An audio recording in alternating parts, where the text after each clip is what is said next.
Good morning, everybody. Welcome to the Animal Services Board meeting. It's October 26, 2023, 10 a.m. Some of us have been here since 9, like me, who don't remember things very well these days. But I'd like to call the meeting to order. Becky, do you want to establish a quorum, please? Madam Chair, did you want to do the Pledge of Allegiance Yeah, first? we should. I'm sorry. We That's should. okay. Will you please stand so we can recite the Pledge of Allegiance? I pledge allegiance to the flag of the United States of America and to the republic for which it stands, one nation under God, indivisible, with liberty and justice for all. Okay, Becky. Board Member Demouche? Present. Here, we're trying to establish quorum. Here. Thank you. Board Member Ward? Present. Present. It's not working. Gotta get on the. There it goes, it's on. Present.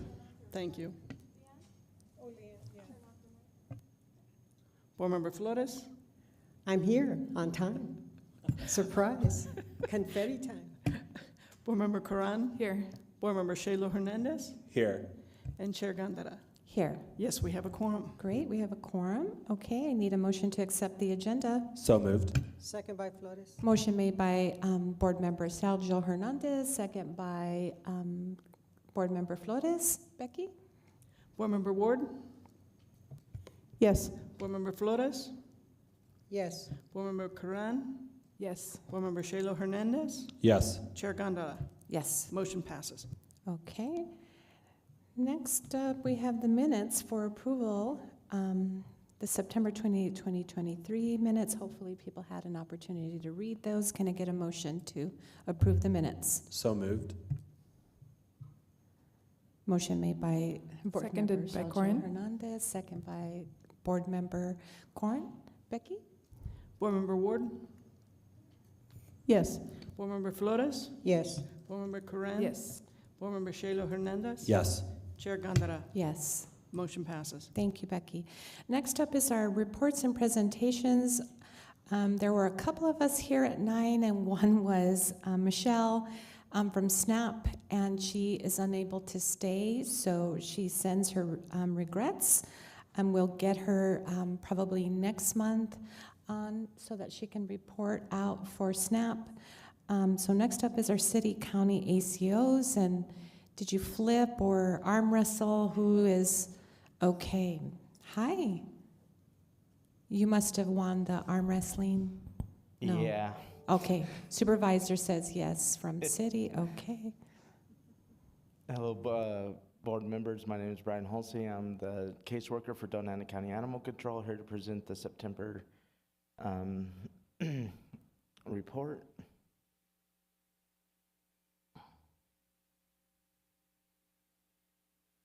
Okay. For the month of September, we had 304 reported stray animals. Out of the reported strays, we were able to pick up 245 stray animals.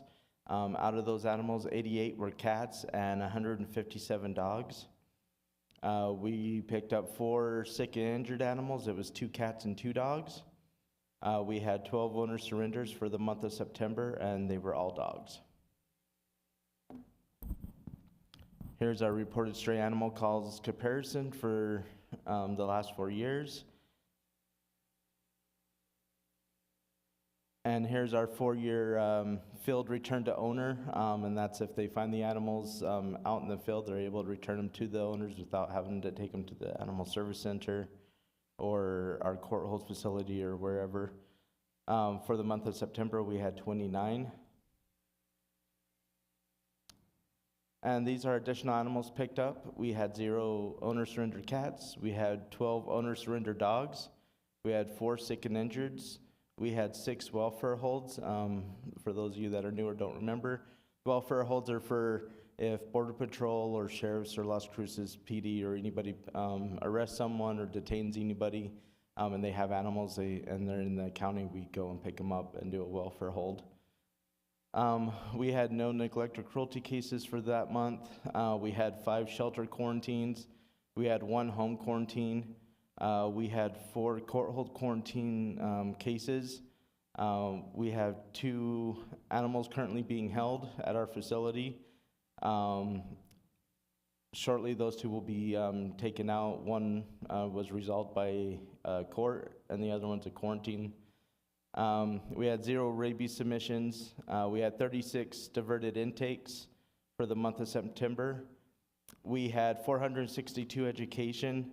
It's probably a little higher than that because we participated in the fair. We had a booth out there, so we were doing education outreach while we were there. But it wasn't really easy to quantify how much education we did while we were there. And then I participated in some middle schools. I did a presentation for snake ID and how to basically not get bit by snakes for the kids. And that was for one school, but they were gonna distribute it amongst all the elementary schools that they had. So that was some more education. For the month of September, we had 775 total calls. And this is broken down by each district. In District 1, we had 0 cats and 6 dogs. District 2, we had 31 cats and 8 dogs. In District 3, we had 6 cats and 29 dogs. District 4, we had 14 cats and 23 dogs. District 5 was a hot one for us for this month, for September, and that was probably because we had our ACEs project going on at that time, so we were more involved in that area. We had 26 cats and 34 dogs picked up. In District 6, we had 0 cats and 18 dogs. And in District 7, usually about every other month, that's usually our hot district, and we had 11 cats and 39 dogs. And these are our stray cats picked up by district. And these are our stray dogs picked up by district. Like I said, District 7 and District 5 are our hot ones for September. It kind of alternates between those 2. Don't ask me why, that's just how it happens. And these are reasons for our owner releases. So we had 2 animals that they were unable to keep on the property and they didn't want to get citations. We had 4 that were, they just weren't able to take care of them. We had 1 for aggressive. We had 2 that they were just unable to control the animals. We had 2 that were sick and injured, and we had 1 owner that was moving out of the state and didn't want to take the dog.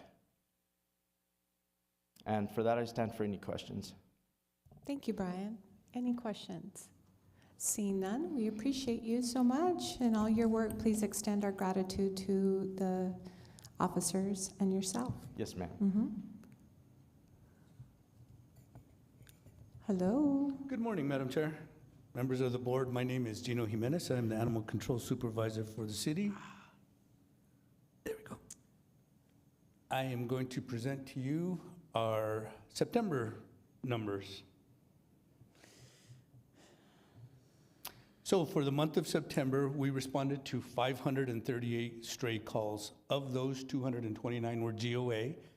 We were able to apprehend 309 of those. 250 were impounded at the Animal Service Center. 158 were dogs and 92 were cats. We were successful in field RTOing 59 animals out in the field, which means that those animals never crossed the threshold of the Animal Service Center. We were unsuccessful in field RTOing 29 of those, and of those, they had some sort of identification. However, for some reason, they weren't able to give them back to the owner.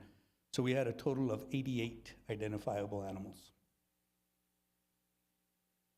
Our next slide is our reported stray graph. Again, we responded to 538 strays, bringing us to a grand total for the year of 4,605. And as I've reported before, this is the #1 peak performance goal that we have. It says that we will attempt to secure 65% of all strays. For last month, we were successful in 62%.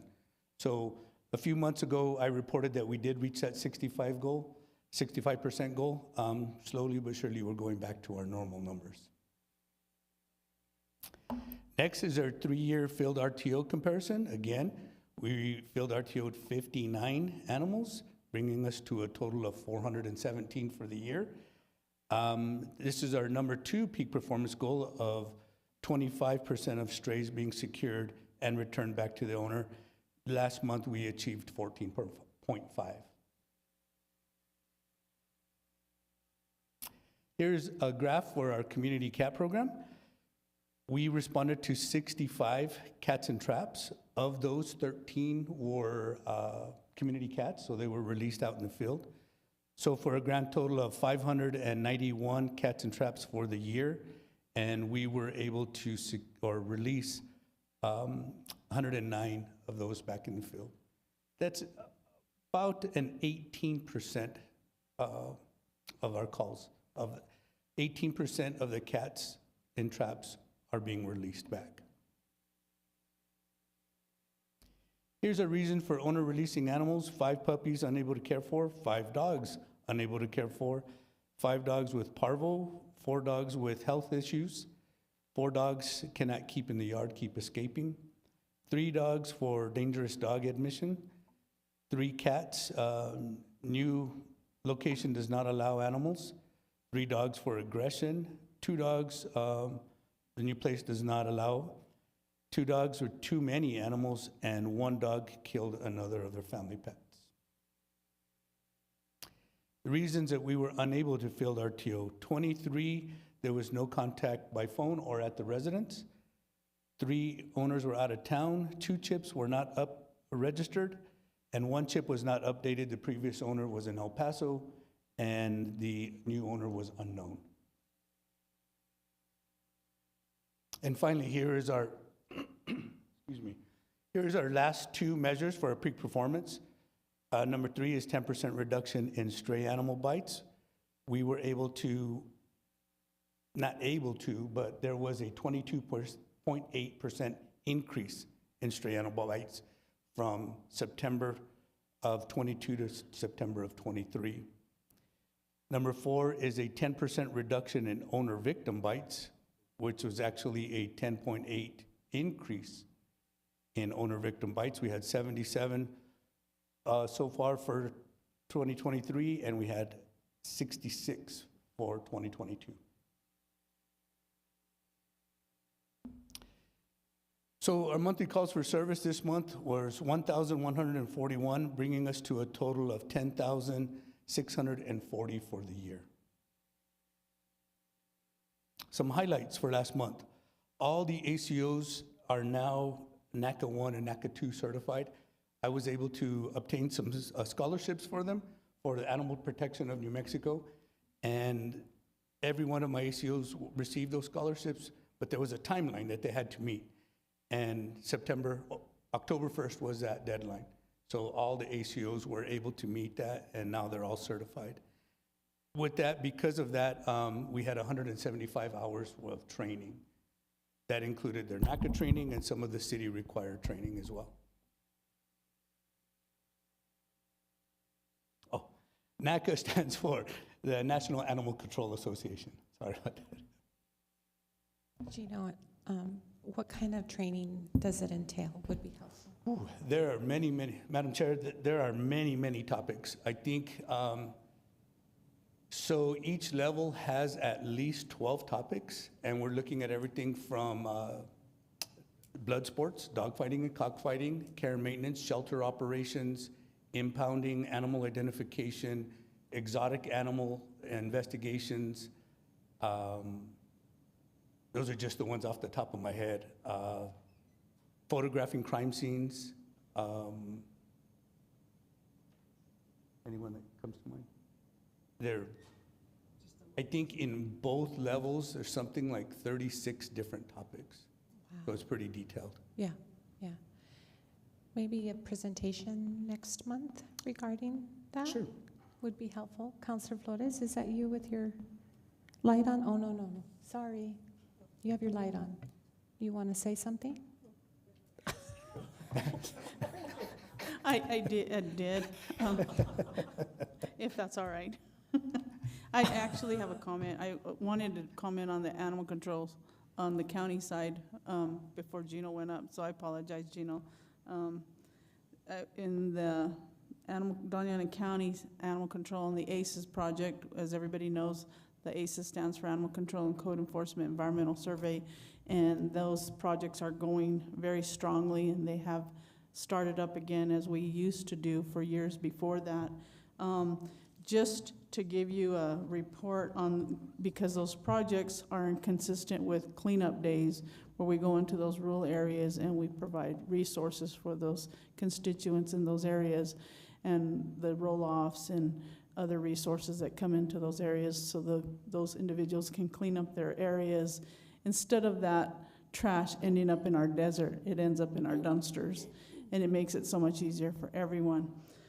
So since the beginning of these Clean Up with Carlos days, we have picked up 53,200 pounds of trash and 38,200 pounds of tires. I just wanted to report that, so I thought that was really good to report that. So that was my comment.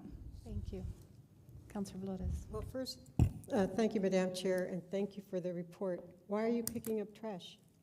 I mean, I think it's wonderful, thank you, but how does that tie in with animal control? Because it's a partnership with Animal Control and Code Enforcement and Oh. Planning and Zoning. We're not picking up the trash. We go in and provide the roll-offs into the community. We alert them of the violations that we see, and then we give them time to clean up that community. We bring those roll-offs in that community. They dump their own trash and clean up their own community. That's the trash that's reported that's being dumped out when we do those weight tickets. Great, thank you so much. You're welcome. Thank you so much.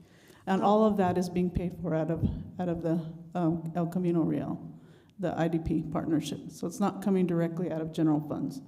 Wow, well, thank you so Mary much, Lou. Officer Ward. Thank you. Councilor Flores. Yes, and I had a question for you, Gino. Yes, ma'am. Pero se me fue la onda. I'm sorry. But I think it was about, Let me try to. yeah, if you could just, maybe I'll get a doo-doo-doo-doo.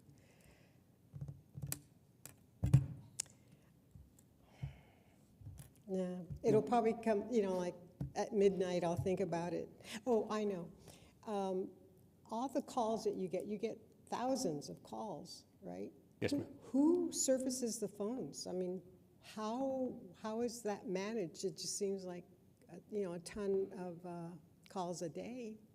Yes, Madam Chair, Board Member Flores, the majority of our calls come through central dispatch.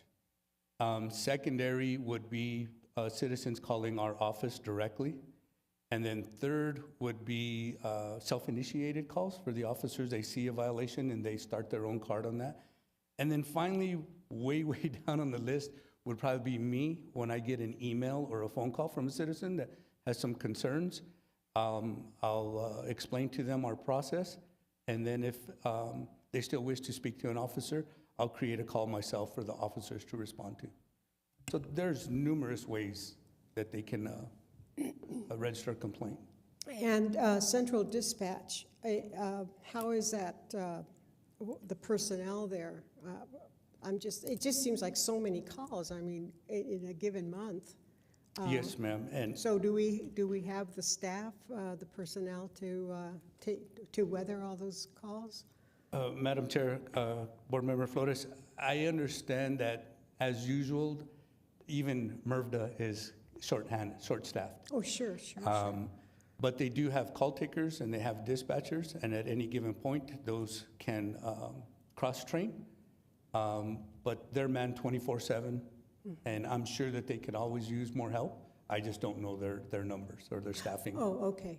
That's out of your Yes, ma'am. jurisdiction of whatever oversight. But, okay, well, I was just wondering because it's just so enormous and there's always shortages here and there. Yes. But we've never heard of any, have we, Mayor Pro Tem? I mean, we've never received directly any information about shortages in that regard or Councilor Flores, Board Member Flores, we have. MRVDA has come to speak specifically to council related a few months ago. I'm wondering if, but animal control. no, well, MRVDA came and spoke to the calls that they receive and sort of the capacity that they have, and as a part of the conversation specific to budget. if Oh, you recall, specific. before in June or so. Okay, because that was going to be my question for Leanne. Do we have a line item for that? Should I know that?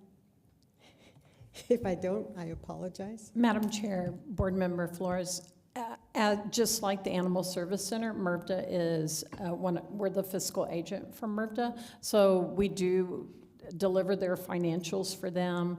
We do all of their procurement. I do know, just like other departments within the city, they do have staffing issues as well.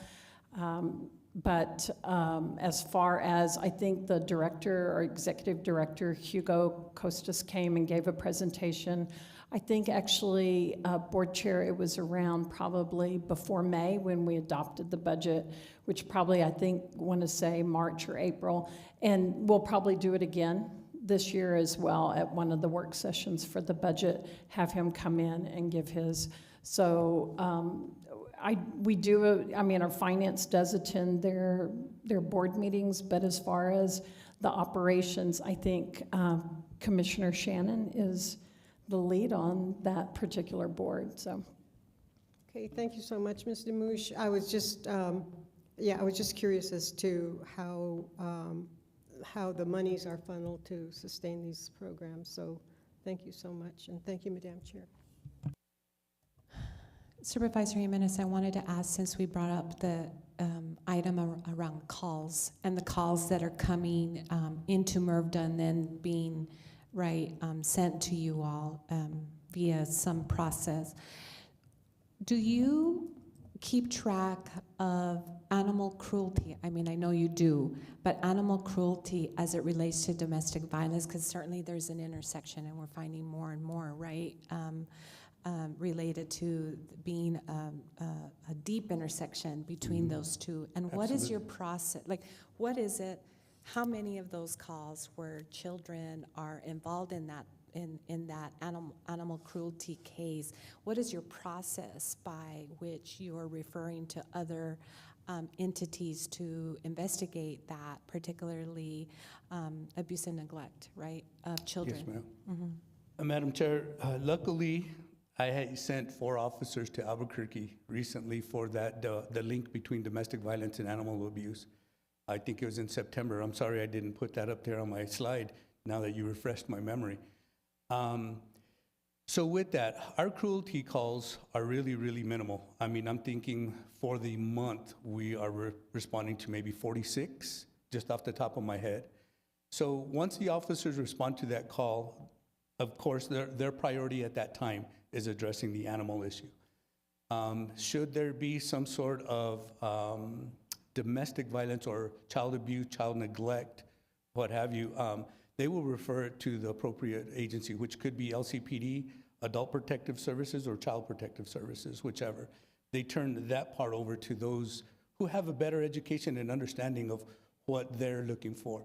But yes, absolutely, if we see anything that needs attention, we will report it appropriately. So I guess then my second question is, how do we see from the 40+ calls more of an intersection where domestic violence is occurring, given the investigation occurring, and then how is it being identified in the reporting of MRVDA? And because I don't feel like, and the reason I'm asking is because we do see an increase. I have a student intern that's working specifically on a domestic violence prevention plan. Many of our calls that go into the, LCPD are just DV related. And so I'm wondering if there is a mechanism with MRVDA and what you're receiving and what you're collecting that we can really own in on, because it just seems like it's an epidemic proportions in my opinion. And the only way to look at it is to have, data to support it, and I don't think that we have a great mechanism in place. No criticism of it, it's just the way we're collecting information, and that, that FBI is asking for certain things, we may not be really getting to the crux of the matter. So I'm wondering if we understand with the calls, even though they're 40-something, less than nowhere a percentage, 1% of all the 11,000 calls you've received thus far, but I'm wondering if maybe there's a different way to identify those calls? Madam Chair, I think, let me make an example. Out of those 46 that we respond to for last month, maybe the majority of those were for animals left in cars at a mall, at Albertsons, at a retail store. So those took the majority of those calls. The rest of them could have been labeled incorrectly, which should have been maybe a care and maintenance more than a cruelty. So then they weren't titled correctly. Finally, I think if that number is something that really needs to be given, MRVDA would be the ones that have that appropriate number, because then they would see that transfer from the cruelty call initially transferred over to Adult Protective Services or Child Protective Services, whichever may be, or the law enforcement that handles that jurisdiction. Thank you, Supervisor Jimenez. And Brian is shaking his head. Yes, yes, yes. So, yeah, Brian, please come up and clarify. Madam Chair, so I know for the Donana County side, from what we see, as me used to being an officer, kind of know the in and outs of it. If it's a felony animal cruelty, it would be split from our card that we get called out to a card for the sheriff's unit. So they would actually split that card into two, so that way they could track each side of it. And then if it's not a felony, or like he said, it could be mislabeled to a care maintenance, something like that, and we would change that. But as far as the county side, if it's anything that's involved into like a domestic and we get there, we would split it with our sheriff's unit, and they would go and do their side of it. So it's actually, it would show up on ours, but it would show that it would split to the sheriff's unit. Thank you for the clarification. Sorry. Oh, yeah, I just actually have a follow-up about this because it's kind of an interesting. Counselor Corin, and then, I'm sorry, Thank you. Mary Lou, do you Oh, want did to you? clarify some more about this? Yeah, And I then just Counselor wanted to Corin, add, and like Officer Holsey was going to say, in regards to that, and probably Gino would probably agree with me, once an animal control officer would be the first responder for an animal cruelty, and they went in and started investigating, and they decided they needed additional agencies on scene, and they turned it over to LCPD or the Sheriff's Department, and maybe Child Protective Services or Adult Protective Services. At that point, they would start that through the central dispatch, and they would add another agency, and they would add multiple cards. So they would split that, what they call split the card out. So when you research that in central dispatch, it would go into two different agencies. So we would have that on our statistics, and then DASO or LCPD would have that on their statistics as well in a separate reporting system. You see what I'm saying? I see what you're getting at, but I'm wondering if we're appropriately addressing really when there is animal cruelty, and you just said, like, you sent your people to more training, right, to understand and then be able maybe to ask the questions, I'm assuming, similarly to what we do at CYFD Protective Services, right, always learning, improving the way we're interviewing folks, getting to the crux of the matter. I'm wondering if just our system, I'm wondering if it's underreported, I guess is what because our system isn't equipped to handle. Like, I'll give you an example. Domestic violence and juveniles. When you see battery on a household member, one, if it's not a top, it's the second. Juveniles are violent in households. That isn't being captured in youth specifically, juveniles specifically, in our systems, because there's no way to do that. Our system isn't capturing it. So I'm thinking, like, vision-wise, are we capturing the right data specific to this, and how are we getting to the crux, the root causes of that? And maybe I'm going down I feel like I'm going down a rabbit hole, but I just want to make sure that we're capturing the data correctly, and if we're not, then conversations need to be had with MIRVDA and others. Yeah, Madam Chair, I think you're probably correct on that. It probably does need to, I mean, I know it's being, like I said, the cards and whatnot are being splitted, but in regards to being, whether it's being reported, appropriately in regards to those statistics, it's probably not the whole process, the process going around in regards to all the agencies, the way it needs to be, the reporting of that. I couldn't answer for that, but I'm sure it's probably falling short somewhere in there in regards to that. So probably I would say maybe a task force going into there and looking at the way things are getting reported into the 911 system, and looking at that and seeing if that needs to be edited or whatnot into the mobile CAD. Thanks, Mary Lou. You're Thank you. welcome. Yes, Councilor Corrin. No, I was just thinking about this in terms of like the way that we're thinking about it in terms of reporting, but I also wonder if there's a place where we can do more. So for instance, if the call is initiated by LCPD and it's domestic violence, and does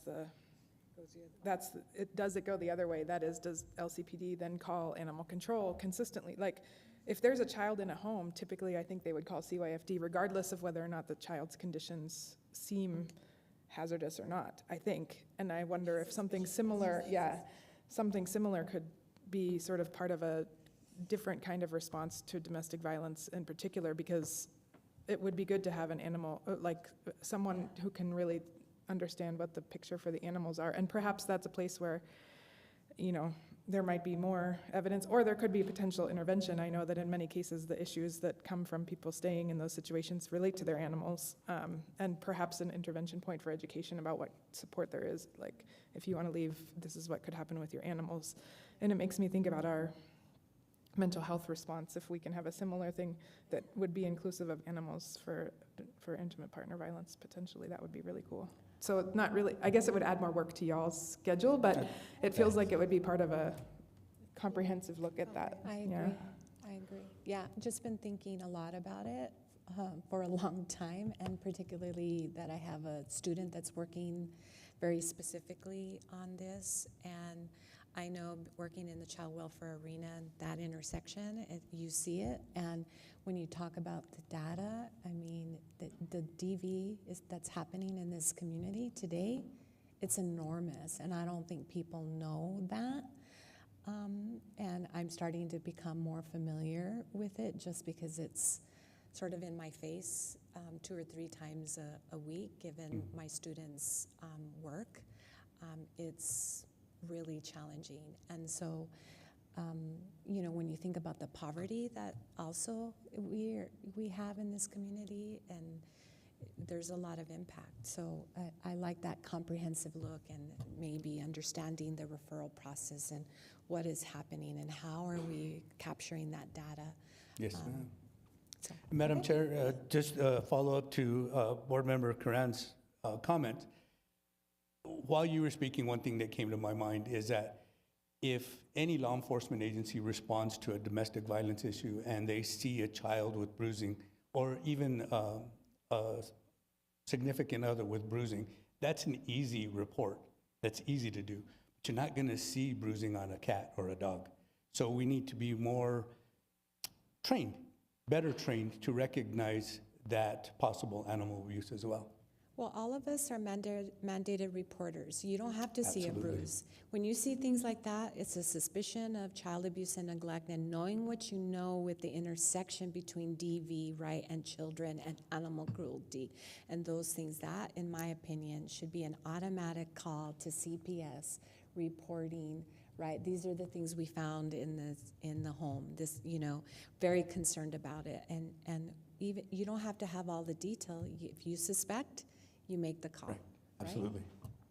Thank you, Gino. I'm sorry You're to get welcome. into this a little more in this is- detail, but I thought This it is was an great. awesome topic. Yeah, That- yeah. Like you, I'm passionate about this one as well. Okay, seeing that, any other? Thank you, Gino. You're welcome.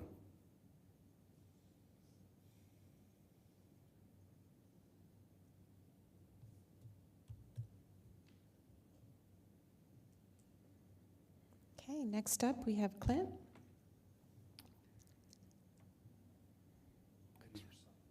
Couldn't get to the Good morning. Clint Thacker, Executive Director, Animal Service Center, Mesilla Valley. I'd like to present to you the September numbers for the Animal Services Center. Currently, there are 486 animals at the center. This is as of, I believe, Wednesday is when this was sent out. So 397 dogs, 89 cats. So our intake continues to grow, as you see here. It's a total of 875 animals came into the center, 564 dogs, 304 cats. And the comparison there, you see that we are continuing to go up and up. This is how those animals came in. Again, our biggest, like usual, and as it should be, is strays by animal control. 503 animals, that's 57.5% came from the animal control officers. The next one is strays by the public. And then the still staggering to me is the owner surrenders, 11.5% that came in, so 101 animals. So our returns, there's 16 total, as you can see there. Again, we always try to help these individuals with what they stand in need of to be able to keep their animal if they want to keep them. Sometimes they just don't want to keep them, and we understand that. And sometimes we are able to provide some food, we're able to provide some vet care, et cetera, that will allow them to stay. Our diverted intakes, 151. Divided intakes, for those that are watching the first time, are whenever an animal comes to the center and our front staff is able to have them not come into the center. So whether, like I said, with giving them food, if it's owner surrender or vet care, or if it's a stray animal that somebody found, we'll have them, go back and contact some. We'll give them the information they need to be able to post that the dog is lost. We'll file a lost report or a found report. Then we'll be able to encourage them to walk around the neighborhood, knock on doors if anybody knows the animal. So those are all considered diverted intakes. And these are how those animals that came in left. The biggest one, as you can see, is that euthanasia. We're continuing to have to keep the population down, and in the next slide we'll show what those euthanasias were. We're committed to keep and have our animals at a level, our animal population a level that we can critically care for, and that's our overall goal. Almost everything was down, however. Adoptions are lower than it was last year at this time. Reclaims, rescues was a little bit lower. They had higher number than last time, barely, but a lower percentage because we had more animals coming in. So we continue to have that fight. September transfers, 123. These are where those animals went to for the rescue groups. I did try to get one of our rescue coordinators, Elizabeth Sealead, here today so we could recognize her and all the hard work that they do, but she flat out refused and said no. She does not like public speaking nor appearing in public. But she did say, please mention my name and say what a great job we're doing. So that's what I'm doing. They're doing a fantastic job. We appreciate all that they do. Liz and also Amy is the other one. Amy's off for the week, or else I could have gotten her. And then we have another one filling in that's being cross-trained. Her name's Kim, and she does a fantastic job as well. They are driving back from Phoenix today after a big drop-off of animals occurred there with our Halo transport partners, so we're very thankful for them. So here's the euthanasia reasons. As you can see, the number one reason, again, is space medical. You can imagine whenever there's a space next to something, that means that we needed to euthanize, and we euthanize for a medical reason, but if we had the space, we would have kept it and held on to it. So the reason with the medicals are so hard is we have a dedicated team of ones that dedicated their career to saving animals and making them healthy, and they just don't have the space for it. And that's hard for my coworkers that dedicate that time.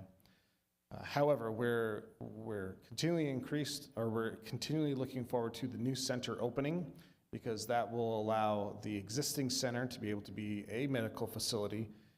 However, that does not increase the number of people that I have that can care for it. So even though we're going to have more room, and we may even have some empty kennels, we're going to rely on, see if we can get volunteers, see if we can get community workers that we already have those, but see if we can continue to get those to help with other things, and that will relieve time that our medical department can help the animals as best we can. Here's our surgical department. Amazing work that they do, 362 surgeries. And you can see there I don't know what color that is, aqua color is for September. You can see we did a lot of TNR surgeries that were coming in a little low on adoptions. However, the shelter, foster, and other continue to make up for that. They just do a fantastic job. Other is anything besides those three that you see there. TNR, adoption, and shelter, foster is what other stands for. Total of 603 hours for our volunteers. Amazing work. They have been so busy going out to the public. A lot of times we have, they just went to White Sands, and it was an information booth is what it was. And that's where we utilize our volunteers quite a bit. And that means that we do not have to have a staff person there, so we're going out in a lot more different places. So if it's just an information table, volunteers do a fantastic job of housing those and getting the information out of what we're doing. Also of note, our volunteer program has been selected by Maddie's Fund. They're a major player in the animal industry. They've been selected to have our program evaluated. So we're going to be sending questions out to our volunteers. We vetted the questions just this week. Those questions will go out, and we'll be able to, there's questions like, of what would you like to see change in the volunteer program at the ASCMV, or how can we better make the program more, or so just good information that we can glean from these vast amount of volunteers, and hopefully we'll get good participation in that and grow the program from that. Our visitors were down just a little bit. We ended the month at 1,400 for the month of September. Our webpage views went down as well to 32,900, almost 33,000 for our website. Facebook went down a little bit. Henry did not have another birthday, so we had to drop a little bit from that, but it continues to be the main source that we have, and I think this reflects it, how it has a continual uptick of usage. You see there all the way back when we jumped way up in November of 22, it's just been kind of a steady increase all the way up. We do fantastic. We attended a training just this last Friday or Thursday, I believe, or Monday, I'm sorry, I think it was Monday, by the city on how to properly use social media, the best ways to get the attention and individuals on there, and also to make it more ADA compliant. So we're going to be working on that as well. I learned that on ADA compliant, they have a system that reads the website for them, but that does not pick up images. And so you have to use another process to be able to do alt text, and it can describe the image for it. It was interesting. Some of our upcoming events that we have, working with the fire department, we have adoptions at Firehouse 1 on November 4th. We're going to be at the Community Resource Fair and Philanthropy Fair at NMSU on November 15th. November 8th is National Adoption Week.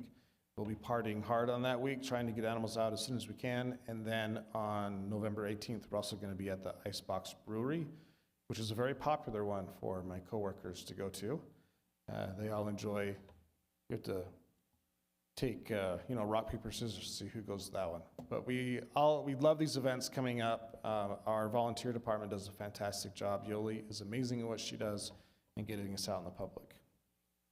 And Milo was adopted pretty darn quick. So our cat of the week was adopted. We're excited for that. And then Mookie's still waiting for Forever Friend.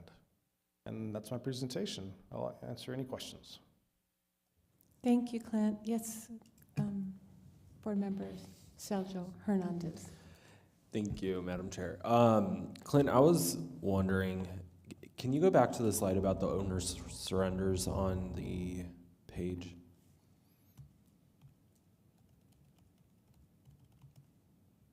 The returns or the surrenders? Returns. This one? Okay, and then can you go to the owner's surrenders?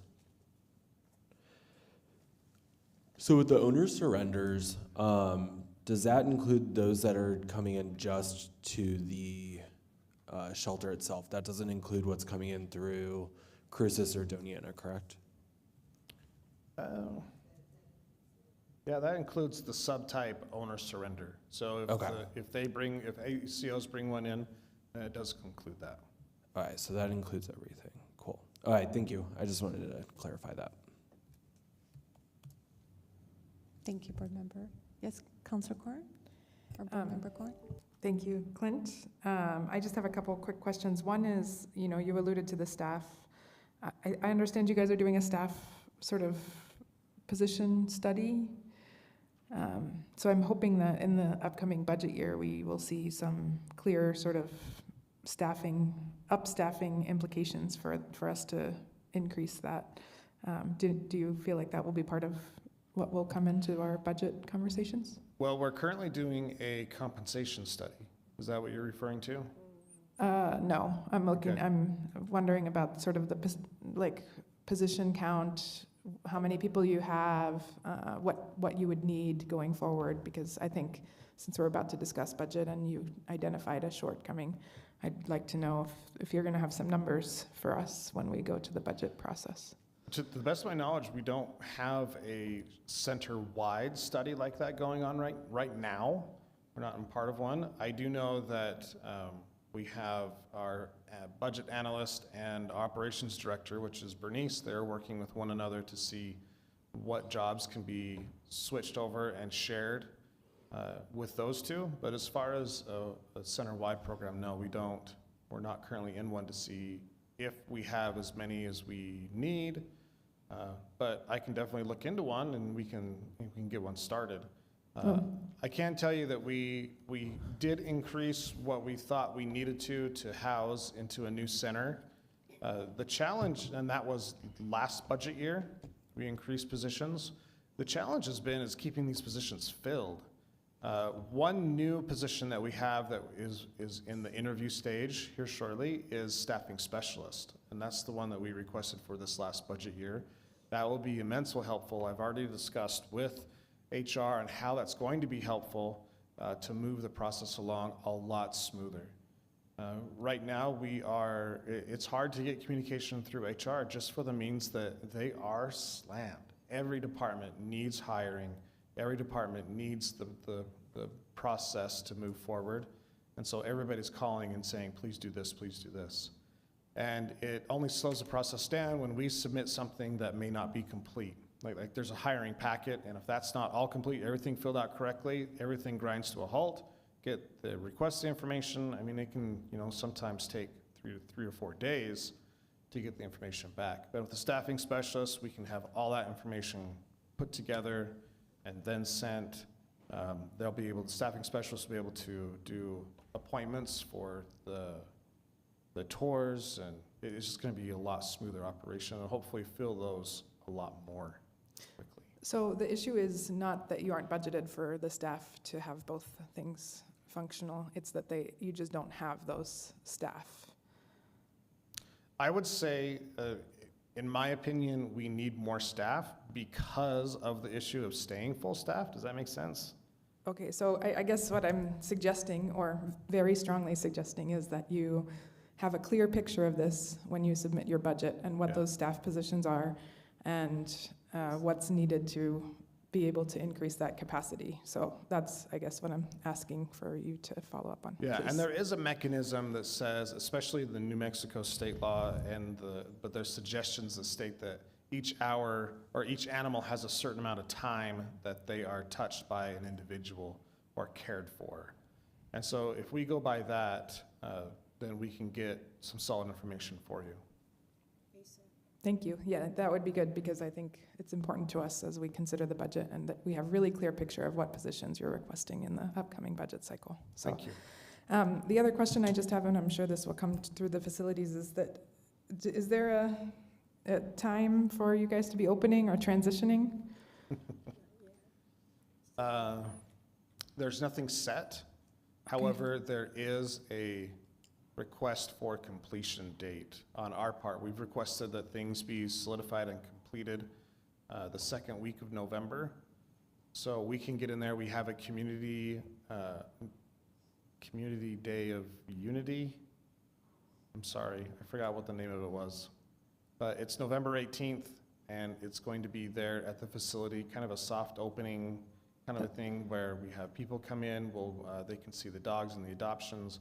The only thing that needs to be completed are the landscaping in the cement areas, the cement get acquainted areas. The cement has been poured, so all of the areas have been poured. So now we're just waiting for rock to be put in, and they were doing that yesterday.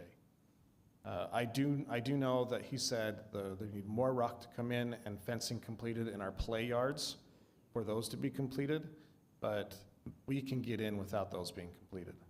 So we're really close. So Super close. the thing on the 18th is actually my community meeting, so that's partly why I was asking, because I didn't want Yes. to put something on you just before we officially make that. I don't want to put it on you all when you have a lot of other things going, or if that wouldn't fit with your timeline. But if you feel like that's doable, then okay, I will. Yeah, we actually had an excellent talk yesterday, a group meeting about it, and we feel strongly that we'll Okay, be in by the 18th.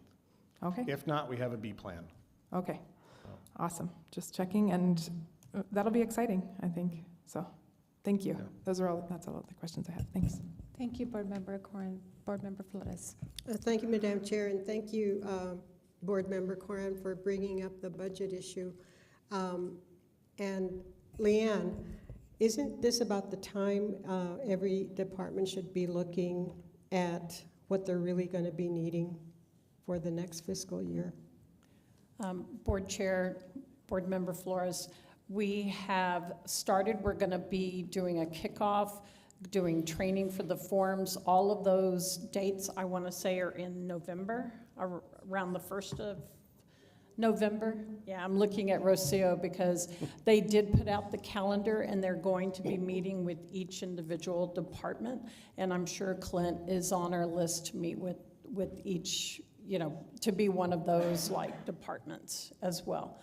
And so, yes, we're already doing forecasting for the revenue and trying to meet with Mr. Peely and trying to finalize everything so that way we can open up our ERP and start everybody entering in, so that way we can meet with the council and have our budget retreat. Right, in February. Yes, hopefully. 3 days, from 8 to 5. So, Leanne, how would Clint be working with Joe, or Joe is still here, right, in HR? In HR, yes. Yes, How ma'am. would Clint be working with Joe to assure that there's budgeting, that the correct budgeting, staff budgeting is discussed, met, and hopefully filled? Because it's a process, and everything is time, and timeliness too. So does Clint speak directly with Joe, and then Joe speaks to you or EFO, or? If I could, this Yeah. is the process that we've done in the past. And I don't think it's changed, but there's forms for that in the budget preparation. So we would fill out those forms, and I'd also have discussions with my HR representative, who's Veronica? No. Who's it? Loyola is the one I was thinking of. So we'll speak with Loyola, and we'll be able to have that discussion. After that form goes, then they usually contact me and we have a discussion about, they being HR contacts me, we have a discussion about the form, and it just moves through that process. Okay, and then that process moves slowly, doesn't it? Or does it? And, well, does it move at all? Because Yeah. sometimes I wonder. I'm just looking at wanting a good outcome insofar as, the center being fully staffed. And I understand that we have monumental vacancies in the city. I think they're monumental, in my humble opinion. We have so many vacancies here, there, and everywhere. And then I'm sitting thinking, well, sometimes even standing up, I'm thinking, how are we going to fill those vacancies? And what should we be doing to assure that, and I'm saying this because we have crucial people here, Ms. Leanne, and so I just want to make sure that you're able to communicate clearly with HR, and that HR is able to, provide the needs for the service center, and so, yeah.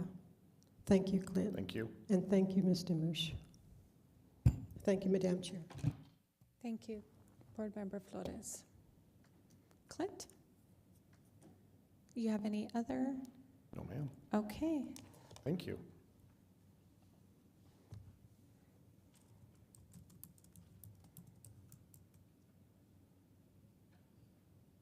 Hi. Good morning.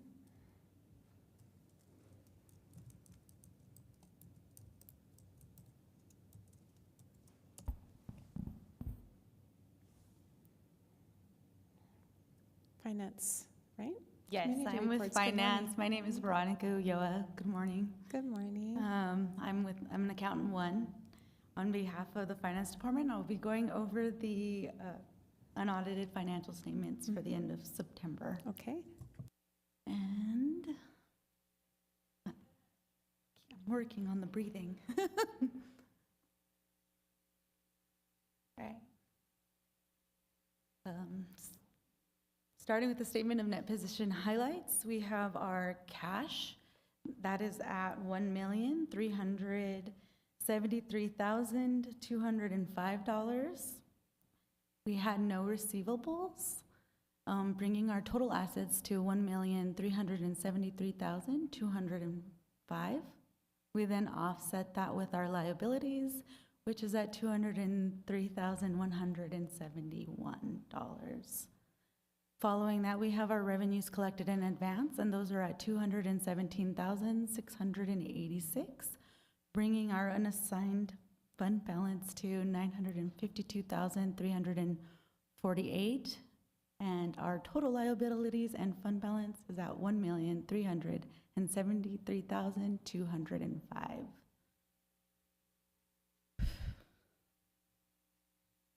Moving forward, we go on to our change in net position. Our total revenues for the end of September were $1,559,240. And then our total expenditures were at $827,403. Our budget to actual and change in net position. Again, we went over our total revenue, which is at $1,559,240, bringing our budget parameter is at 25%. I didn't mention that. So based on that, it's at 33.4%. Our total expenditures are again at $827,403. And that's at 17.4% of the budget, bringing our net change to $731,837. Our revenues and expenditures, throughout the period, there is a decrease in revenues, and that is due to the city's and county's contribution. That was at 36.2%, and that was on the previous slide. You'll also notice a slight decreases in services, and that's just due to the nature of expenditures. So moving on again, reviewing our expenditures. Our year-to-date expenditures were at $827,403. Of that, the total made up of salary was 59%. Our benefits were at 20%, services at 10%, supplies at 7%, other is at 1%, and then insurance is at 2%. All the other capital, repairs and maintenance, and temp services were at 0. And with that, I'll stand for any questions. Thank you so much. Any questions? Seeing none? All right, and we have one more little slide. Okay. These love are it. the pets of the accounting department. So these are our little friendlies. Noodles was actually found, and she had like a broken jaw. So my coworker got her all fixed up. So, Oh, thank and you.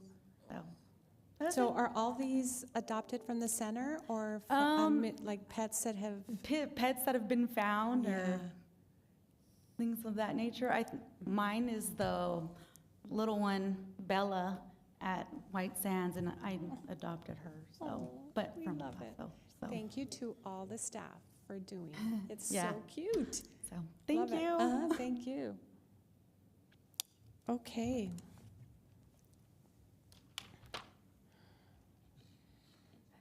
Next up is our executive committee chair report. And what was discussed and was obviously the agenda, but there is some conversation about the 501c3. I think we'll be talking more about that here shortly. There was discussion of the JPA approval. And also, since we're going to be moving, we hope, to quarterly meetings, having Clint participate in those meetings when there are agenda items specific to animals. No? Oh, I messed it up. Here comes Clint to correct me. Clint Thacker, Executive Director. So the meetings part is for me to go to the commission meetings and the council meetings that occur with the city, and so whenever there is a animal topic. Isn't that what I said? You said the quarter meetings for the board. Oh, got you. I did And say I mean, I can attend those when there's an animal related one if you want me to, but I think I'll be to every one actually. So that's the only difference. Okay, Thanks. thank you. Any questions on that? No. Okay, seeing none. Facilities, I'm going to turn it over to Chris. Yes, Madam Chair. Thank you. The facilities committee met on October 5th at the new facility. Thank you for Clint for that wonderful tour we got. As Clint already said, they did pour the pads in the meet and greet area, so that was done. The poles were being cemented in while we were walking around the facility. The puppy cages are in. There was issues with the trim not aligning with the top of the wall, and I believe that they have those on order, so those are good to go. The wireless wires have been installed for the routers. Have we gotten any update on that, or are we still waiting on routers to be put in? Wireless routers for the Wires for the wireless routers. Thank you. Yeah. So it's all been wired, and we're still waiting for the hardware. It's on back Okay. order. Perfect. So we're Yeah. still And the waiting trim is being currently installed around those puppy cages. as we're speaking. Yep. Like as I say this. As it's you're being saying installed. that, they're using their drill. It's because I'm magical. Cat kennels are under production. No shipping dates, or do we have a shipping date yet? We do. We just found out last meeting, which was on Tuesday, that they are going to arrive the week of November 6th. Perfect. Okay, awesome. There is some, they sent a quote for us to purchase. Remember, we wanted to purchase, or I wanted to purchase the ones that we currently have. But there's a quote where they want to charge me $30,000 for another, just to buy 24 walls. Because remember, they're all stacked together, and so that wall is shared by 2 cages. So I need another wall if I want them to be separate. So, but they did some, like they're trying to make up for the price of the discounted one with the walls, and so I gotta go look at the existing cages and see if we need all the hardware they're saying we need, or if we can just, go without it. So, but I think that's ridiculous for $30,000 for 24 walls. That's That's a lot. And that jumps the price all the way up. It's to $90,000, almost $90,000, and I can't do that. Got it. Did we have any update on the key cards that will work at both facilities? They're waiting for. I talked to them, and they're waiting. They, being facilities, is waiting for a PO to be generated to purchase new cards that they think might work. Might work. Okay. Yeah. Waiting on a PO for cards that might work. Might. Okay. Cameras are all set up and running. Exception is in the kennel rooms. Have those been put in yet and running, or no, not yet? Not yet. Not yet. Okay. They're all installed. We're just waiting for the connections to be made Perfect. for that. Got it. Okay, and then the dishwasher arrived and it is installed, or are we still waiting on quotes? So we got quotes because, let me back up. They have to be installed by a licensed electrician and a licensed plumber, or avoids the warranty. So we got quotes for those to be done. They require, because of the intense heat that these commercial dishwashers generate, it has to have special parts. It can't just use regular pipe, PVC pipe, to go down into the drain.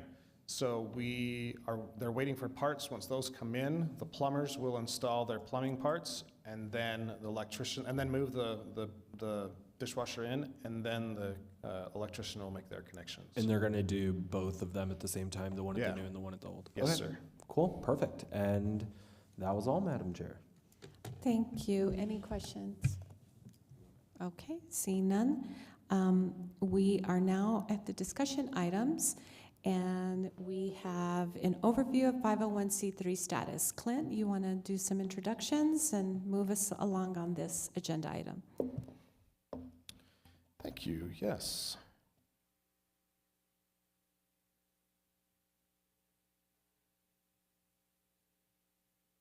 There it is.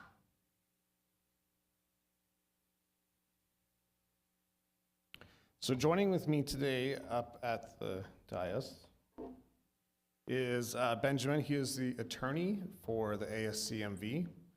And we've had quite a few discussions about this over the phone and in person.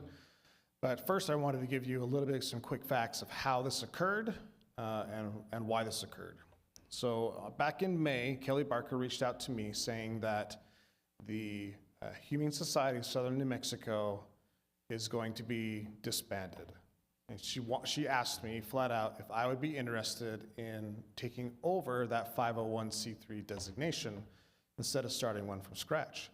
And if we are interested, then she would make plans and touch base with Mr. Bryce, who's the executive director of the Humane Society of Southern New Mexico. I said we were interested, and I would like to see some information. So May 8th, she contacted Mr. Bryce. Mr. Bryce agreed to it. He was in support of the ASCMV taking that over. He understood that the Humane Society of Southern New Mexico would be no more. And Ms. Barker was really adamant that something happened to be able to hold on to that legacy of what the Humane Society of Southern New Mexico has done through these years. They've microchipped and provided chip scanning. They've done a lot of great work. So we do want to be able to hold on to that legacy as much as we can and recognize for that work. May 31st, I was notified by Ms. Barker that at that time, any of the remaining board members from the Humane Society of Southern New Mexico had resigned.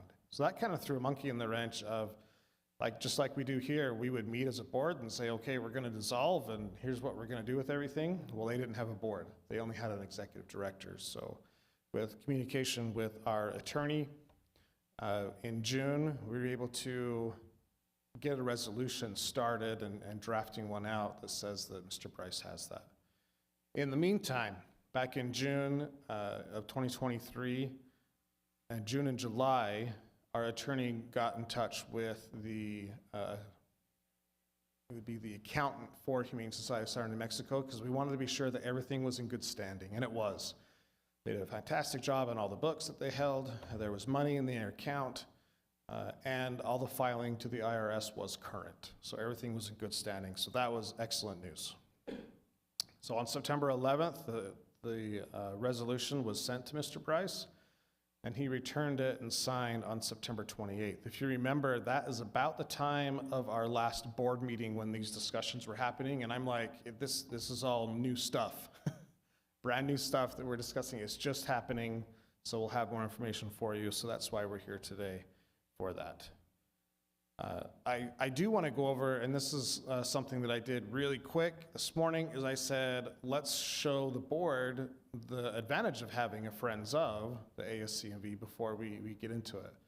All I did was Google animal industry grants with nonprofits or 501c3. And I had a whole page, and I just grabbed 5 right off the top that I could do. I mean, ASPCA, you all know, it's a very popular name. They give grants specifically, cash grants specifically for nonprofits that we could look for. Banfield Foundation, you've heard of that one, with the vaccines and their hospitals that they have. So it says right there, various opportunities for 501c3s. They give effect. I like this one for software that can help nonprofit organizations be able to go paperless. The Gray Muzzle Organization, specifically for senior pets. So all these are things that we would not be able to go after as a government municipality. So I would like to have Ben come up and we can discuss any questions or changes you might have. I know we have some great questions from Barbara Bencomo that emailed out to all of us, so we're going to address some of those and answer also any questions that you may have. Thank you, Clint. about this. Before we move on, I think Board Member Corn has a question, and Councilor Flores. I guess I have a question, and this is really just me throwing up several red flags. I know that Frank Bryce has dementia, so I want to be transparent, and I know that he had dementia when he signed this paperwork, so I would beg a lot of questions that he's the person that we can count on to make those decisions. I know that the county has had a history with Kelly Barker that included a lot of misinformation and ultimately ended very badly. So I think that also raises significant questions. So, and from what you said, everyone on the board resigned, so that's a third red flag for me. In terms of where this money is coming from, this is separate from the idea of a 501c3 Friends of organization. I have really deep-seated questions about how this money would be coming to any organization. I would want buy-in from a board of a community organization that existed, and if they resigned abruptly, that's pretty red flag to me. So I just think, regardless, I understand the idea of a Friends, and I think we should consider it as a possibility. I don't think that these are the conditions that seem right to take money from a community organization via a person who I don't think we should really have a lot of faith in terms of their governmental relationships and history of kind of questionable behavior within that space. So that, I guess, I just really want to raise those red flags, and I think they're separate. Frankly, I think they're separate from the idea of having a 501c3 or a Friends of organization, and I would really like us to consider. I don't want us to quash the idea of a Friends of, and all the things that go into that because of this. But I also would say that for me, there are some ethical considerations that I think are deeply troubling in this series of events. You're stating that Mr. Bryce had dementia. That was never told to me. That's brand new information. I don't know how we can confirm that with HIPAA laws and things like that. I know that he sold his home and moved into their own, or living facility. So, I personally know the folks in the animal community and have heard this from many of them. So I mean, sure, there are HIPAA laws, and then there's also a different person who I think is not a reliable actor working on behalf of someone. It's very, very suspicious to me. Sorry. yes, and to address that as well, she contacted me, and I can show you the conversations we had, and it was, because it's all via Messenger, and she said she did not want to be involved with this organization at all. She said she was, as a friend, helping connect the dots with Mr. Bryce, but she didn't not want to be involved in this organization. She didn't want to be on the board. She doesn't want any of that. Councillor Flores, just a moment. Councillor Flores. Well, I think that I have the same thoughts and sentiments as Councillor Coran, so I need not repeat it all, but I do have to emphasize that the woman in question is someone that we should not be associated with at all. So thank you, Thank you, Board Member Councillor Flores. Coran, for being eloquent about it. Board Member Sergio Hernandez. Is there money tied to this, or is it just the nonprofit status that we'd be taking over? So they do have an account, and it had $511 in it. Okay. And that money was sent to us already. Oh, it's already there. Yeah, we did not ask for it. Granite Mountain, Okay. I believe it is they sent it to us, and that just was received on Monday or Tuesday. There you go. All right.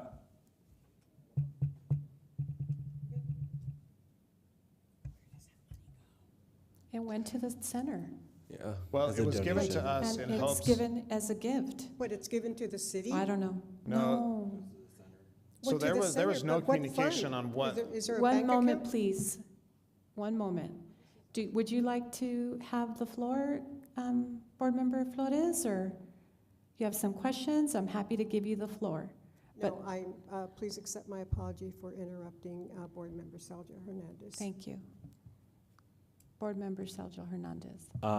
No problems. I think the question now just is since the money is already not in the account and now in the hands of Animal Services, that does pose a different question, as I did not know who this person was until I talked to Google about it. So my question would be is, we do have a presentation, correct? There's a PowerPoint for this? That was the PowerPoint. That was it. That was everything. That was Okay. everything, just giving you the information of how this came to be, and Okay. now we're open for questions to. So it sounds like there's two issues that we have, is one with the person, of how this came to be, and second of what this organization is going to be. Okay. And that was the purpose of this discussion, was to let you know, this is what we're thinking. We have our attorney here that can talk more in the legality of best methods for this organization. Is it going to, the method or the words of financial arm was used, and just clear up that confusion of how I see it happening.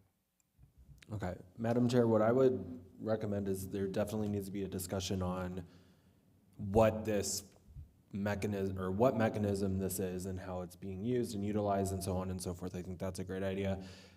I think it's probably a better idea to start our own nonprofit 501c3 status for Animal Services Center and not take over someone else's, I think might be a better idea right now, especially with the individuals tied to it. So I would love to entertain the conversation of having a friends of. I am strongly opposed to taking over the previous nonprofit 501c3, personally. Ditto. Councillor Flores? Thank you, Madam Chair. Ditto. So I agree 100% with Board Member Sergio Hernandez, but I do have a question about that check. Where is it? We have it in our safe. I think you should return it. Was that sent by the woman in question? No, it Who was sent by sent the credit union. It's a credit union check. And Credit it's- union? was the name of the credit union? Who, Like- what is I mean, it can't, the credit union may be the, you know, whatever, the holder of the money, but, And there may have been some communication on that end between Mr. Bryce and Barker and the credit union saying, that's all closed, send it to the ASCMV. We did not have any communication that a check was coming. We just knew that there was money in the account. I did not give a go for it to come, neither did Bernice, because we were like, what's this check for when we got it? to whom is the check written out? To the ASCMV. Okay. Ms. Demouche, can you shed some light on something in that regard? Do you have any knowledge about how to handle a situation like that?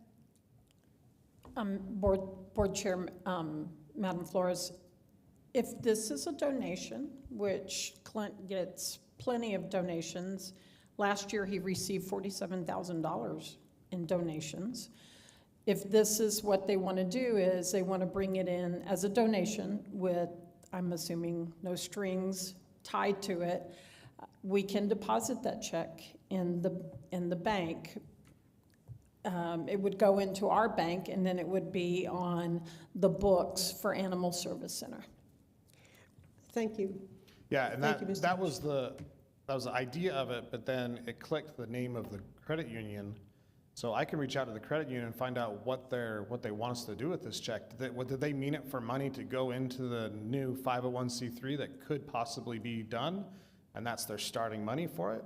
That was our worry of why we didn't just go ahead and deposit the money and cash the check. But, So- Mr. Thacker, the credit union is just the vessel of the transferring of the money. It's not the owner of the money. So it was the Humane Society, the one that disintegrated? Is that the one? It was. Humane Is that where Society of those- Southern New Mexico's Yeah. account, yes, it was. Okay. Somehow, I feel really squeamish about that, and I would, again, concur with the comments by Board Member Saljo Hernandez and Board Member Coran.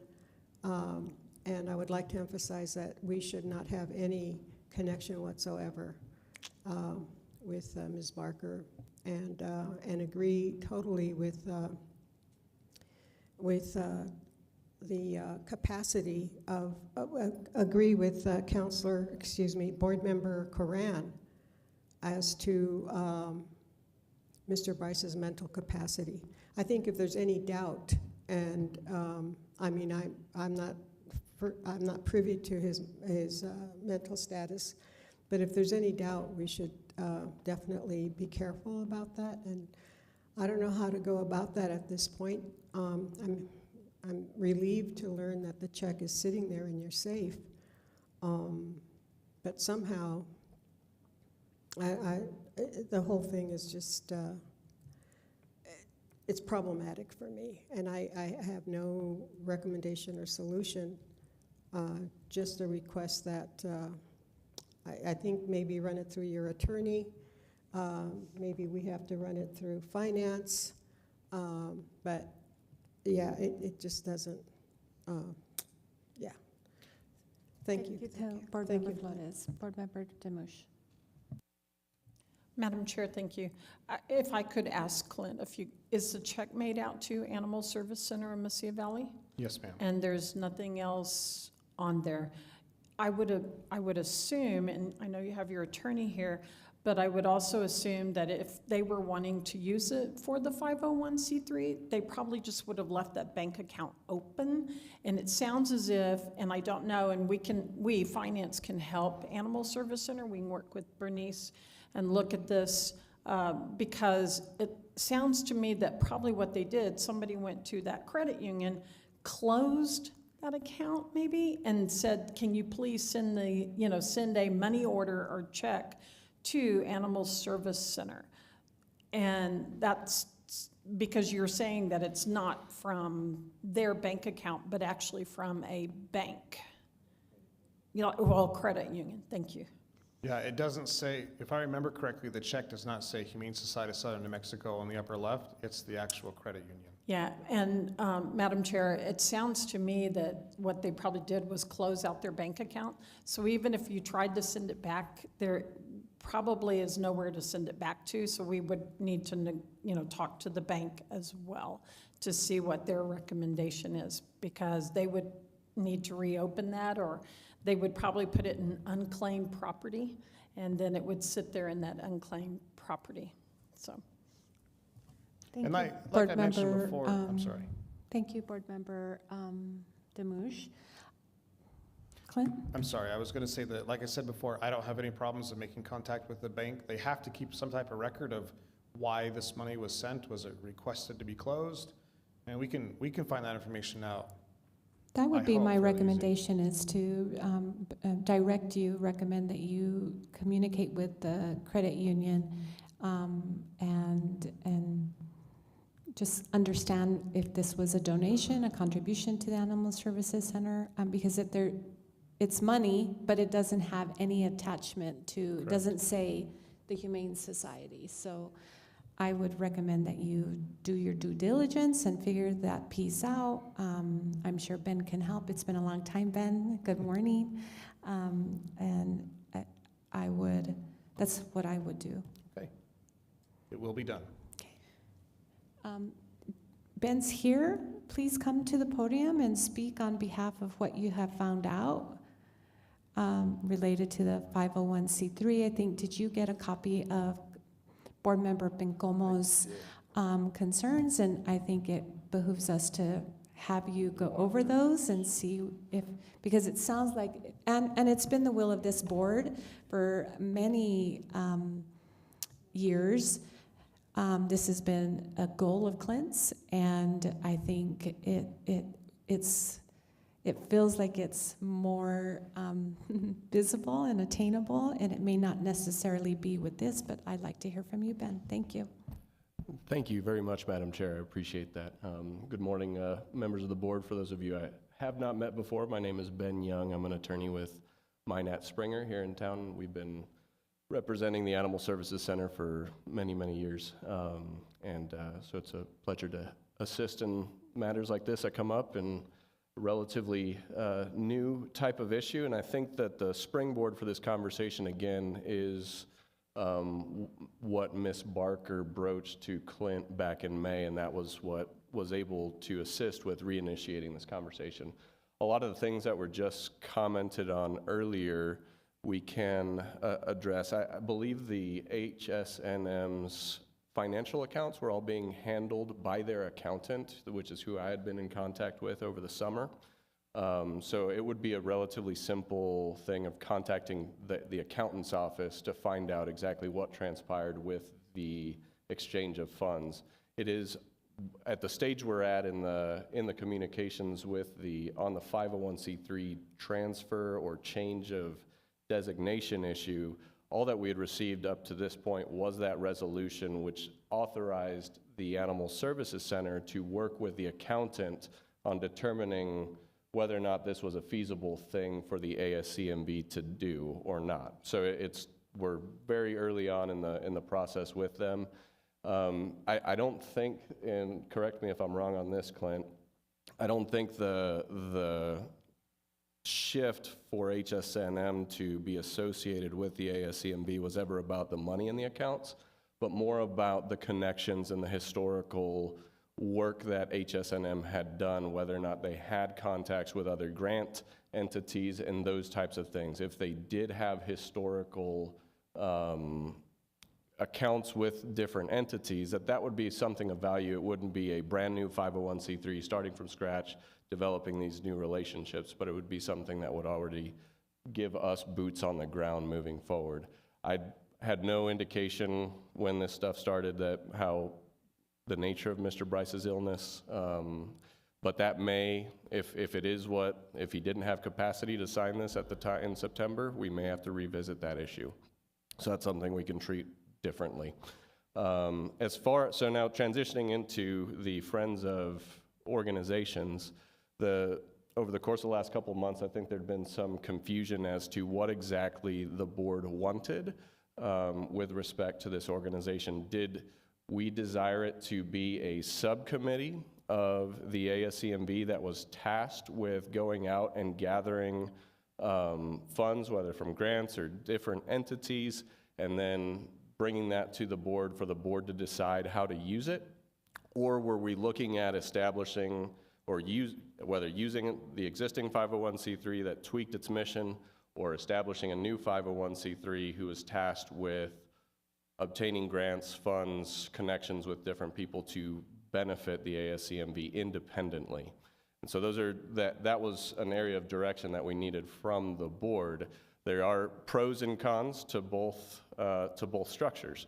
The pros of having an independent 501c3 as a friend of, or a foundation type relationship, kind of what the university has, is that they can operate and get connections with entities that have no strings attached, can give money to a 501c3, get all the charitable deductions that they need, which are not always available for government entities.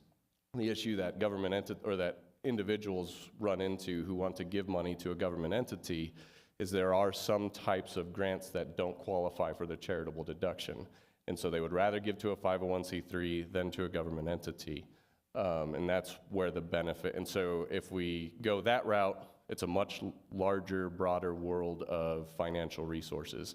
The difficulty with that, though, is you do have a completely separate independent board that has to have its own structure, I would recommend strongly, have its own attorney, have its own CPA, all of those things. So they would need to be organized separately, but they do exist only for the purpose of benefiting the ASCMV. I know historically there's been some difficulties with those types of relationships that have turned sour, and that's where a lot of the questions in the email from Board Member Bencomo were addressed to.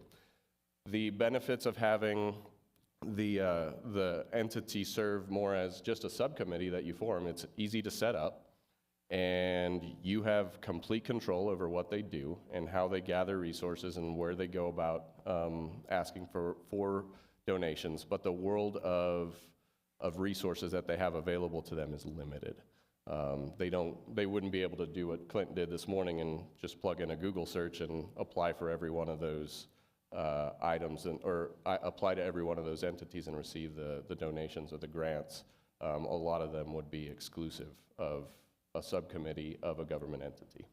So that's where we stand. I'm happy to, we didn't want to go too far down either rabbit trail until we had clear direction from the board. We want this, and then we're able to assist with setting those things up. If the board does want to go the 501c3 route, there will be a lot of interconnected, I think, working. There will be some legal aspect from the ASCMV side, but I think there will be a lot of community networking that will need to be done. There will need to be board members recruited. There will need to be, by those board members, then an attorney potentially retained who's willing to do that work for them. I'm happy to answer questions now, or. Thank you, Ben. Yes, Council, Board Member Sergio. Now you're a Council Member, Sergio Hernandez. I can't be Board today. Member. Like I said, I think that the 501c3 status would be great. I think that's fine. After hearing two options, thank you for those two options. Option one sounds like the more beneficial way to go through this for funding, but also after sitting on many boards that are nonprofit and seeing how many nonprofit boards there are in Las Cruces that benefit animal service and welfare here in our beautiful city and town, it's a hard one to kind of stomach. I mean, funding is limited. Everyone's going after the same dollar. I don't know if we want to also have another board that's looking at other finances separate from the finances that we're looking at on a daily basis.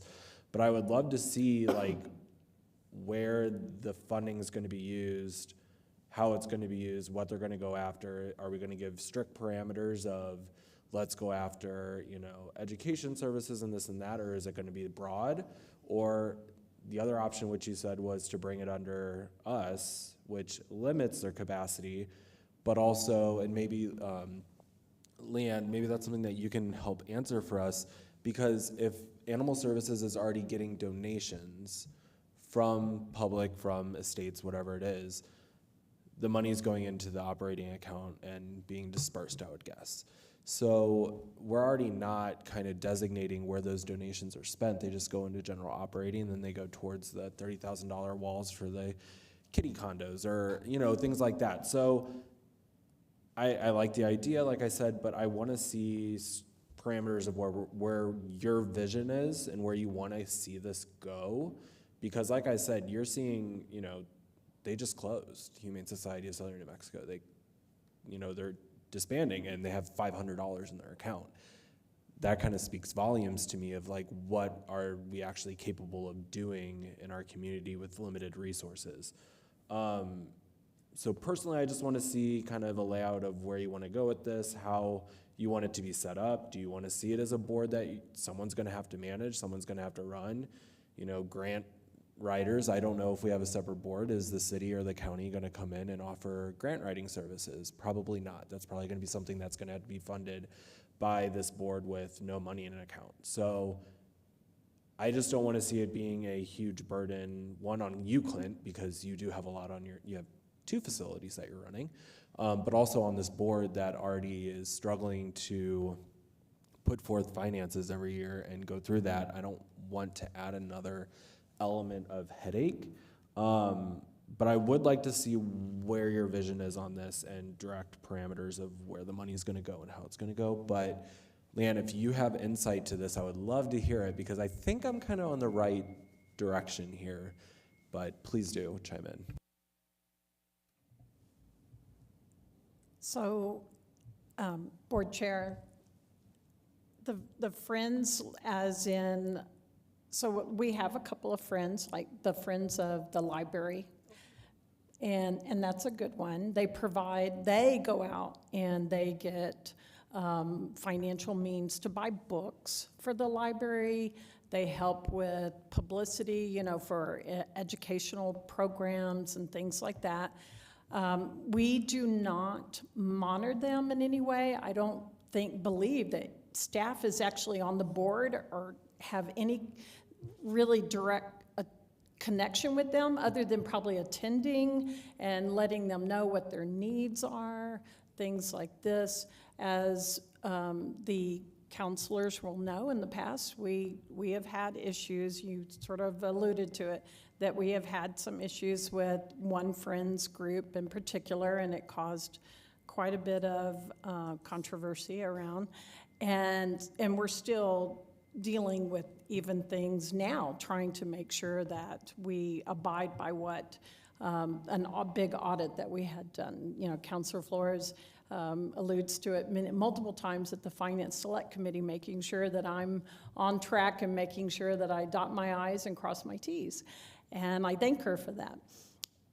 I think one of the items that Ms. Bencomo had in her email was, how do we keep this separated? If they're going after grants that affect our facility or operations, that is really funding that should come into the Animal Service Center, so that way the board has direction on helping to spend those funds. But with Friends, and maybe Mr. Young can help us, it's a total separate entity. There would not be brought to this board at all. And hopefully I've answered your question. I apologize. And board member, Madam Chair, I'd be happy to address that at least a little bit. A lot depends on the structure of the bylaws that are ultimately approved. The way that I understand the 501c3 regulations for this type of entity, the friend of the foundation that exists for the benefit of some other entity, is that you can put particular parameters in there to ensure that the funds from certain portions are used in a particular type of way. Another way to ensure at least some level of accountability, it wouldn't be control or oversight, because that's what we need to avoid, but it would be something like having either one of the board members or staff or someone who the board would designate as an ex officio member of that 501c3, so they wouldn't have voting responsibility, but they would be able to participate in terms of presenting the needs of the shelter, saying these are the grant areas that we need to prioritize right now, whether we're talking facilities, we need a new veterinarian. Let's focus on finding grants to fund that staff position. Whatever it may be, that can be you could have someone who's sitting in there in the regular board meetings whose task is to advise them, that they would then have to take that into account in the structure of how their bylaws are. Go ahead, Board Madam Member Chair. Sheljo. I think that's great in theory, but if there's any kind of staffing that's being funded, usually those grants are accessible through local and county government, and those are where those grants should be acquired, accessed, and used. It shouldn't be through a friends organization to pay for a staffing position that is funded by the city and the county. That's where we get into really muddy waters, especially with a policy board. So I'm gonna have to say that's kind of not where the scope of a friends organization I wanna see go. But like I said, and if we can get maybe a little consensus on this, I would like to see a scope of, Clint, where you wanna go with this. You were given 2 options by our attorney. Where do we wanna go? How are these funds gonna be used? Because I think we should be going after every every grant dollar possible. But we also are, we're JPA with the county and the city, and we do a lot of these things already. So I just want to make sure that we're not stepping on toes and not making it hard for both entities to do the work that they need to do to help animal services. If I may, thank you, Board Member Sheljo Hernandez. I have you, Board Member Corrin.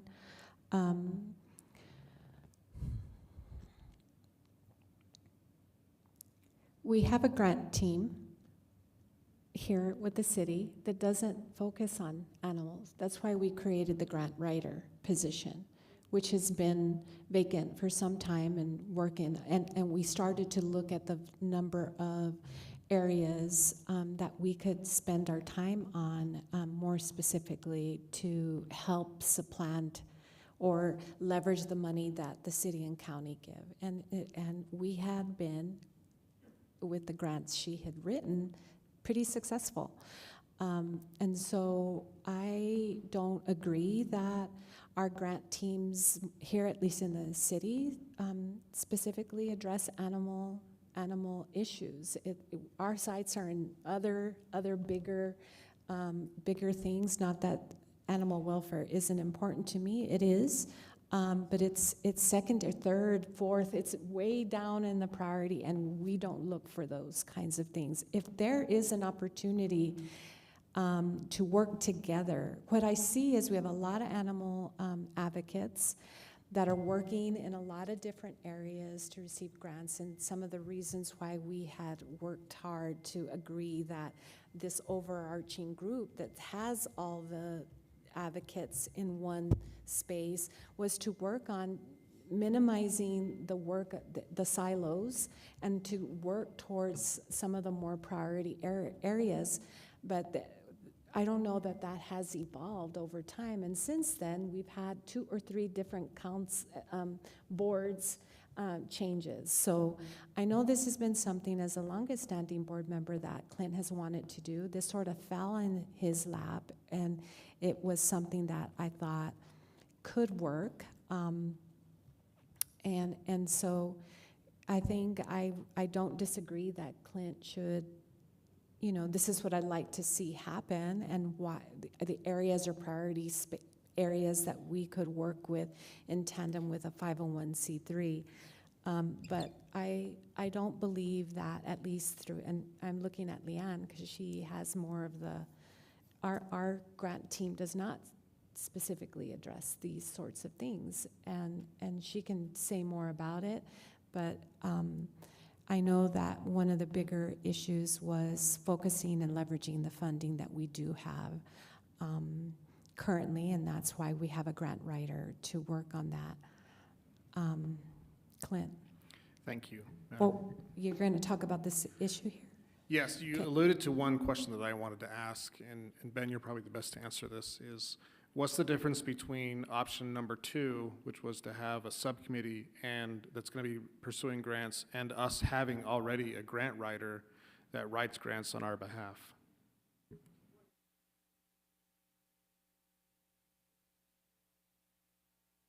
Well, Clint and Madam Chair, I guess there wouldn't be too much difference except maybe what you would do is you would give the grant writer position the oversight of a subcommittee, and they're possibly tasked with doing the community networking that needs to be done to find access to things locally, or at least in a local geographic scale that he or she might not be able to address individually. So you have a committee of volunteers, potentially of people designated by the board to help in that capacity, and then his or her position would allow the application for various different grants primarily.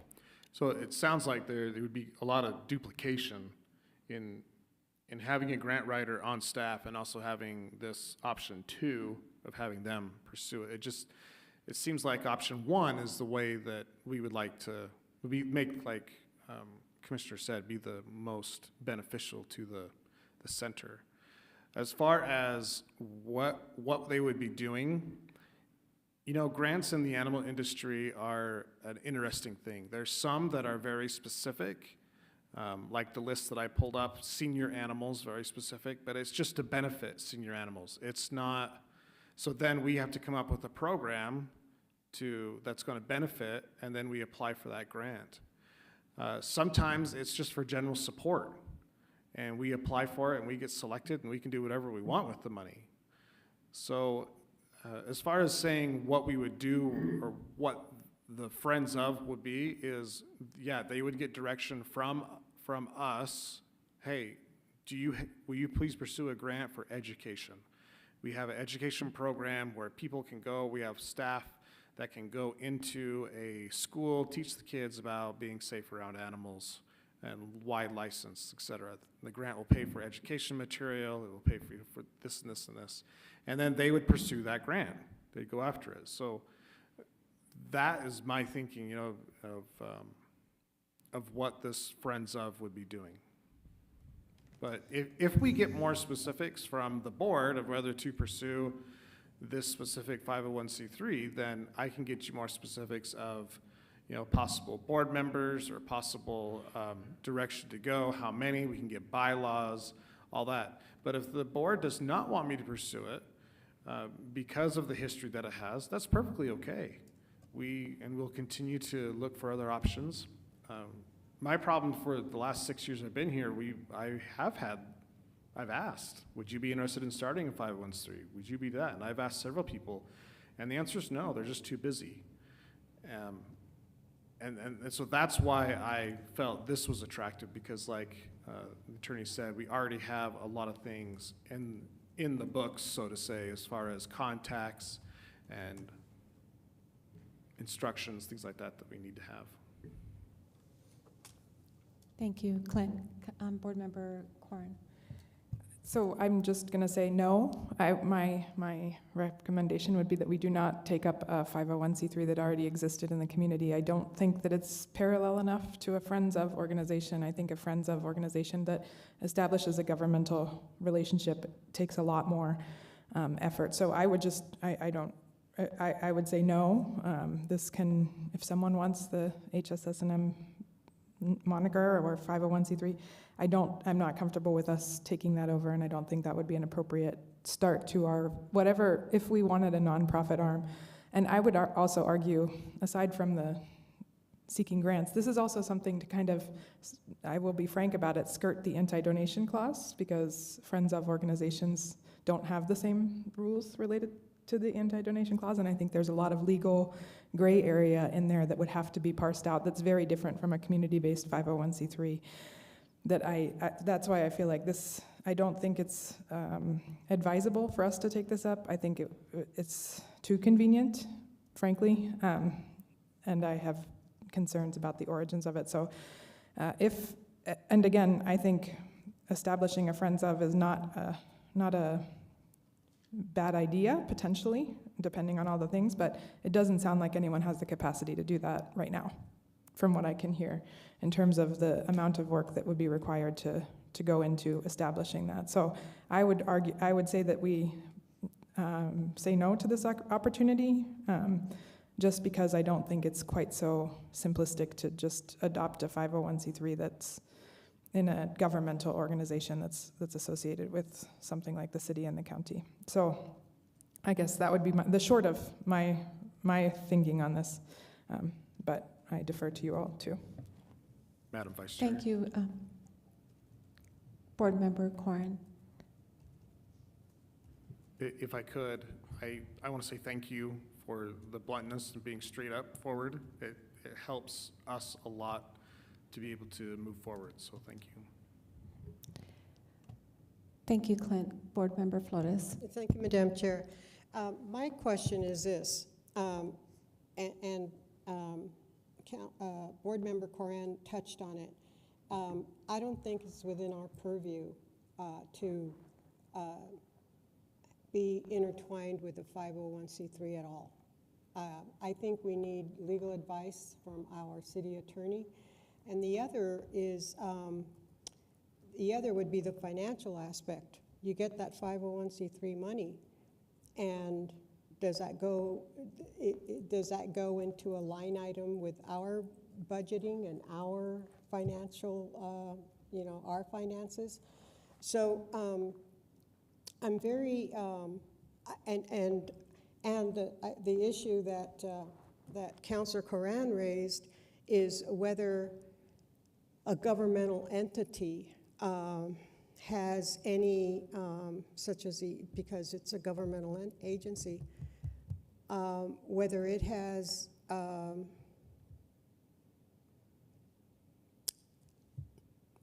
any autonomy to go after a 501c3, because the Animal Service Center is a function of our JPA between the city and the county.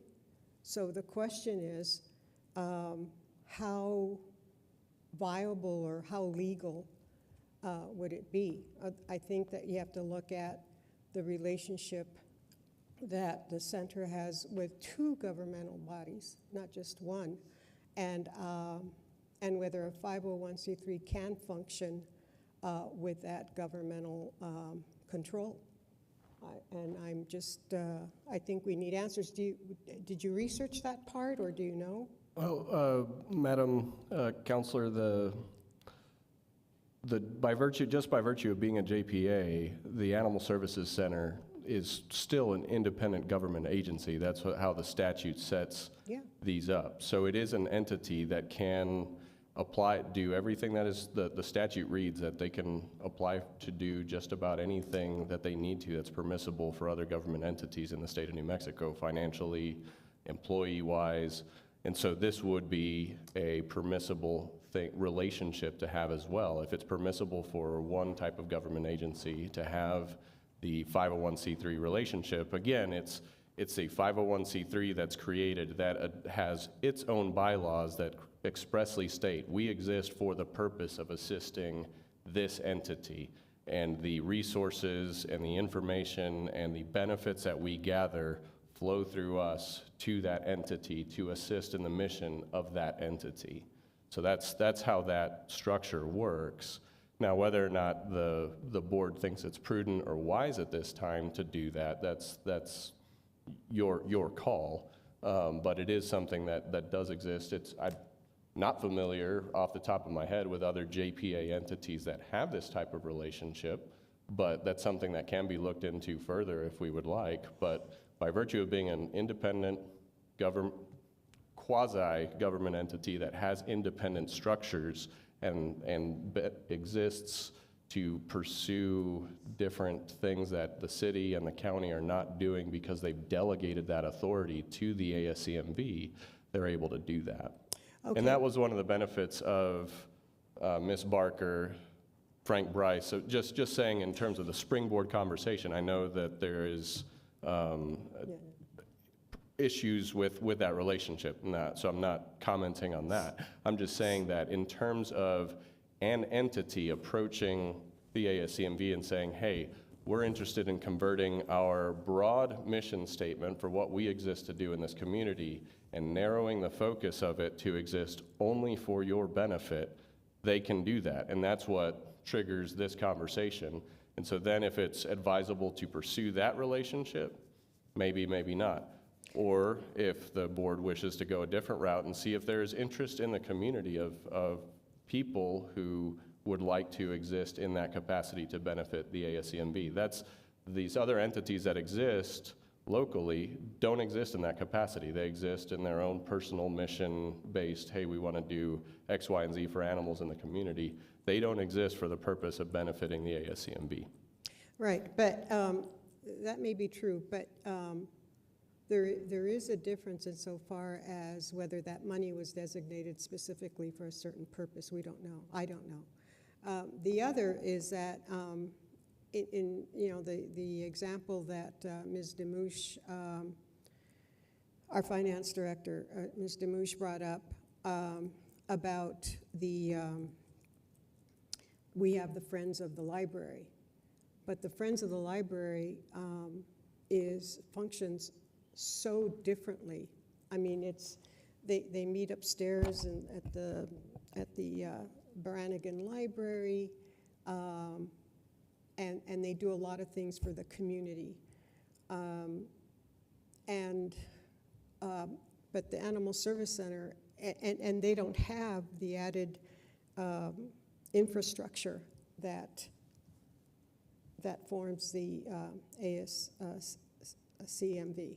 They don't have a joint powers agreement with anybody in the world. And that is my concern, and I'm not, I would like to, I think there's just so many ifs and so many unknowns, and I'm not entirely sure that I understand it all. I mean, I understood what you said, but what I should say is that I'm not firsthand knowledgeable, and I would, so. And Councilor Flores, that is precisely why we're here today, to have this conversation, because that Clint is asking for direction to learn more about these options, to go down one path, the other path, or no paths. Having the knowledge of the Friends of the Library organization, however it may be, that could be helpful. We can then sit down and talk with Board Member Demouche and see if we can get connected with whoever's in charge with Friends of the Library and see what their structure is. And maybe if that is something that works well with the city and they do exist independently of the city as was described, that might be the model that we follow, and their mission statement is just changed to reflect the ASCMV instead of the library. Correct, and we'd have to look at, if we were to go down this road, we'd really have to look at the freestanding, like a sovereignty of theirs, separate and apart from the city, and that would therein lies the rub. I think that there are more questions than answers at this point, and at this point, I mean, when I was at the new center, this is so beautiful, and just on the way home, I thought, oh, it'd be great if we had a 501c3.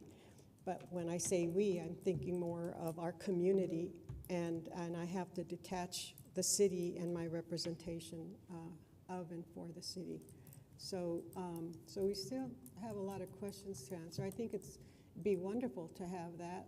And wait a minute, what happened to our grant writer, and how long has she been gone? Elaine left us, it's probably been about 6 months now at least, but she's on contract and she does contract work with us. Oh, so she's still available to do grant writing? Yes. Yeah, she's written 2 grants for us since she's been on contract. Okay. And the grant writing that she's done, has it been fruitful? Have you got good returns on it? Have not been, or hasn't been answered yet. So it hasn't been processed and selected. But if you remember, she does it has been fruitful. We've received Well, that's my question. numerous funding when she was hired. I remember that, but it's been quite some time since there's been a report on that. But anyway, I think that there's just more questions than answers at this Can you point. give some direction to Clint? Because I think that's what he's asking. Yes, there's questions, but how does the board want to direct him to move forward?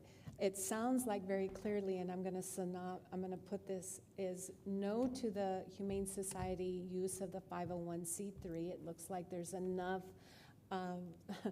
concern about that, but it begs the question, do we move in this direction? And if so, what are we directing Clint to do at this point about a Friends of the Animal Services Center?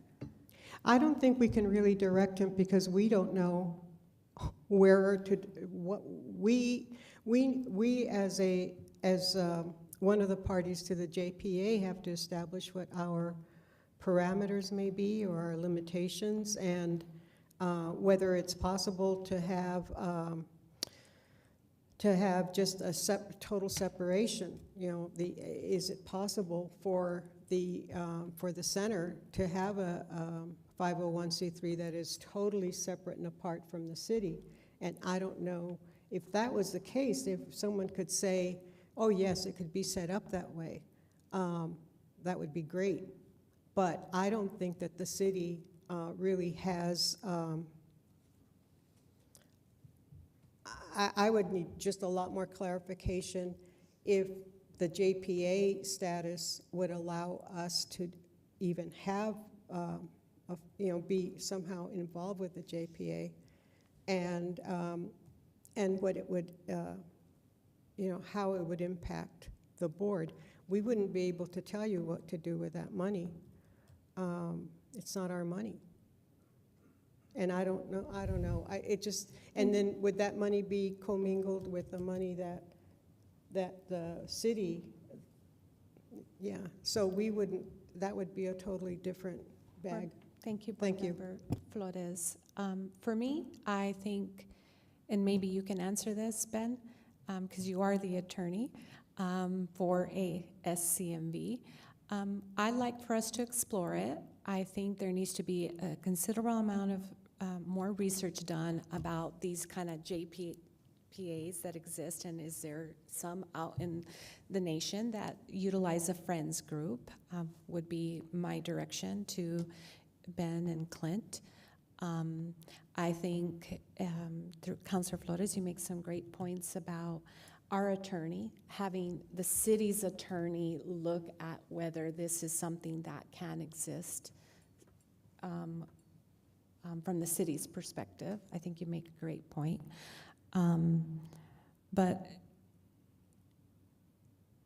And how would the duties be distributed? Would it be a board, that's separate and apart, like other friends boards are, specific to this particular area?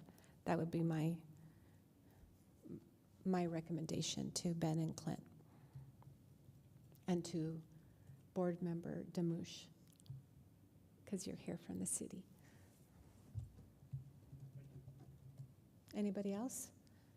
Any feedback from the public? Please make your way down, Jerry, and state your name for the record. Thank you, Madam Chair and members of the board.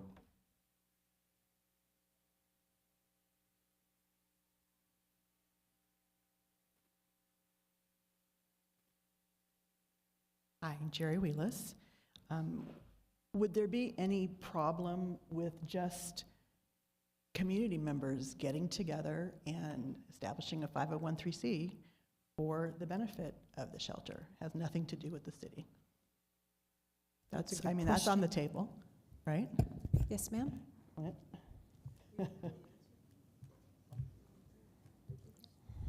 know my leg too. Clint Thacker, Executive Director. Still the issues that were coming up was you have no control over the money that's coming in. The money comes in, what do you do with it? I mean, if it's a group of citizens that come in and give us money, that's great, it's a donation. Currently, right now, what we do with donations, if it's a specific donation for a specific reason, we come to the board and we say this, to accept this donation for this specific reason, and then the board accepts it or denies it, and then it's used for that specific reason. Or we get just a general donation. We said, we'd like to give you $50, and it goes in our donation line item. So that's currently how we do it, but I don't see a difference between a 501c3 giving us money and a group of citizens giving us money for a specific reason and then how it's handled. But that's just me. Do you have any difference? It would eliminate a lot of the strings if a community-based 501c gave you donations. And board chair, I would probably need to get with our city attorney. I also have a tax attorney that works with us as well. And so we probably would need to seek out advice, and maybe even the county attorney as well. So seek out advice. I don't think that we're saying that, or for financial purposes, okay? We're not saying that the 501c3 wouldn't work. I think establishing the board and having those bylaws, as long as they're very clear and precise of how, the funding will be and what it's going to be used for and the grants that they're going after, so that way there's no commingling and just, for events and things like that, that we just make sure that that we don't, the past doesn't happen again. I'll just say it that way, so. I know that, Clint, as you know, Kathy and I have talked about, we've kicked around the idea of a 501c for the benefit of the shelter. So if you need assistance with that. Thank you. Thank you, Jared. Thank you. Thank you. Okay, next up are the dates. Oh, go ahead and make your way down, please.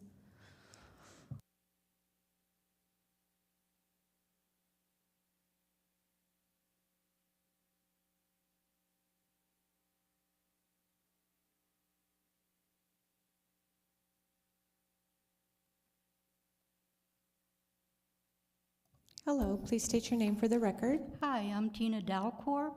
Actually, that's my business name, and I'm planning to dissolve it, and I was going to do the nonprofit rather than doing a profit because my Zen Pet Cemetery hasn't made any money, but I'm getting a sizable offer, which I want to go somewhere. And that's why I came to this meeting, because it was thrilling to hear that I could put that money toward, and it's $4,000, so it's way more than the 500. But I haven't accepted her offer yet because I didn't want the money. And if I give it to Clint to answer your question, I don't get a tax deduction. They don't give tax deductions, or do you? You do, okay. But when you're making a sizable one, because I do it every month, because I find people in the community that want their cats spayed. I pick females, and if they can't pay for it, I put it in their donation box instead of, well, no, for the ones that do pay, I put another $40 in their donation box. So then they get actually $80 for every female cat they spay. Thank you. So I really would like to see it go forward, whether it goes under the old one, or I will convert my business to profit them, because I don't want the 4,000.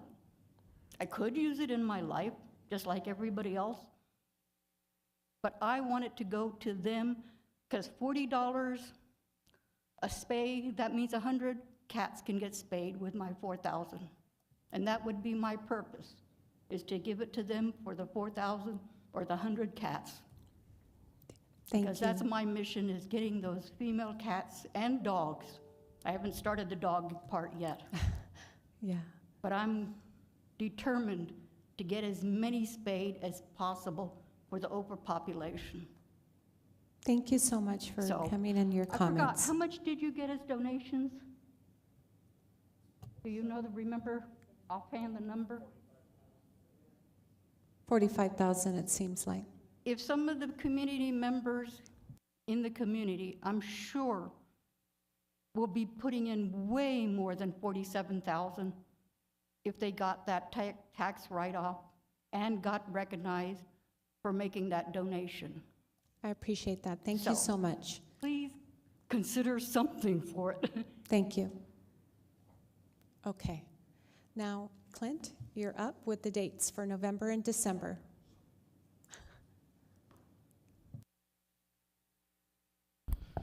Thank you, Madam Chair. I did not do a presentation for this because it's just calendaring. What we have is our fourth Thursday coming up in Thanksgiving. 1, 2, 3 is the 23rd of November, and that is on Thanksgiving. So we need to discuss a new day for the board meeting, so either the 16th or the 30th, if you want to keep it on a Thursday. But we do need to decide on a date. Clint, is the city chambers available for those dates? That I do not know right off the top of my I head. would say you need to know that first before we agree, right? We can agree to look into it. Maybe the 30th would be better, I don't know. But, and then, or leave 16, 30, and then when the 16th and 30th. Can we get Leanne, someone to look at that as we're moving through the rest of the agenda so we can confirm? It's really hard to get all of us together and agreeing on a date, and so we've agreed 16th and 30th, but it depends on the chamber availability. Yeah. Board Chair, let me look into it real quick. If I need to run down the hall, I will. Thank you. Thank you. Thank you. And the next date's the same, or the next thing's the same for December. We just need to know if you still want to move forward on the 28th of December for a board meeting. No. No, You do not? Oh, I Okay. don't. I don't. Any other feedback, no, please? I don't. Okay. 21st would be better. Choose another day. 21st, if you want to keep it on a Thursday. Sounds good. That would actually work fabulous for me because I was going to be out of town on the 28th, so. I'm going to be out of town too, On the 21st? on the 28th, Okay. I think. Okay, so we'll check You're the going out of 21st. town? You're having surgery? Okay. You got some dates. In case this building is, or meeting, this room, sorry, this room's not available, can we look at the 14th as well as option B? Because if we do November 16th, that's still almost a month in between the two. It works for me. Okay, that would just be an option B in case the 21st isn't available. Okay, so you should probably let Leanne know. Yeah, I will. All right, thank you, because she's looking at it right now. Okay, And that's all Thank that you. discussion was. Thank you. thank you, Clint. Okay, any public comment?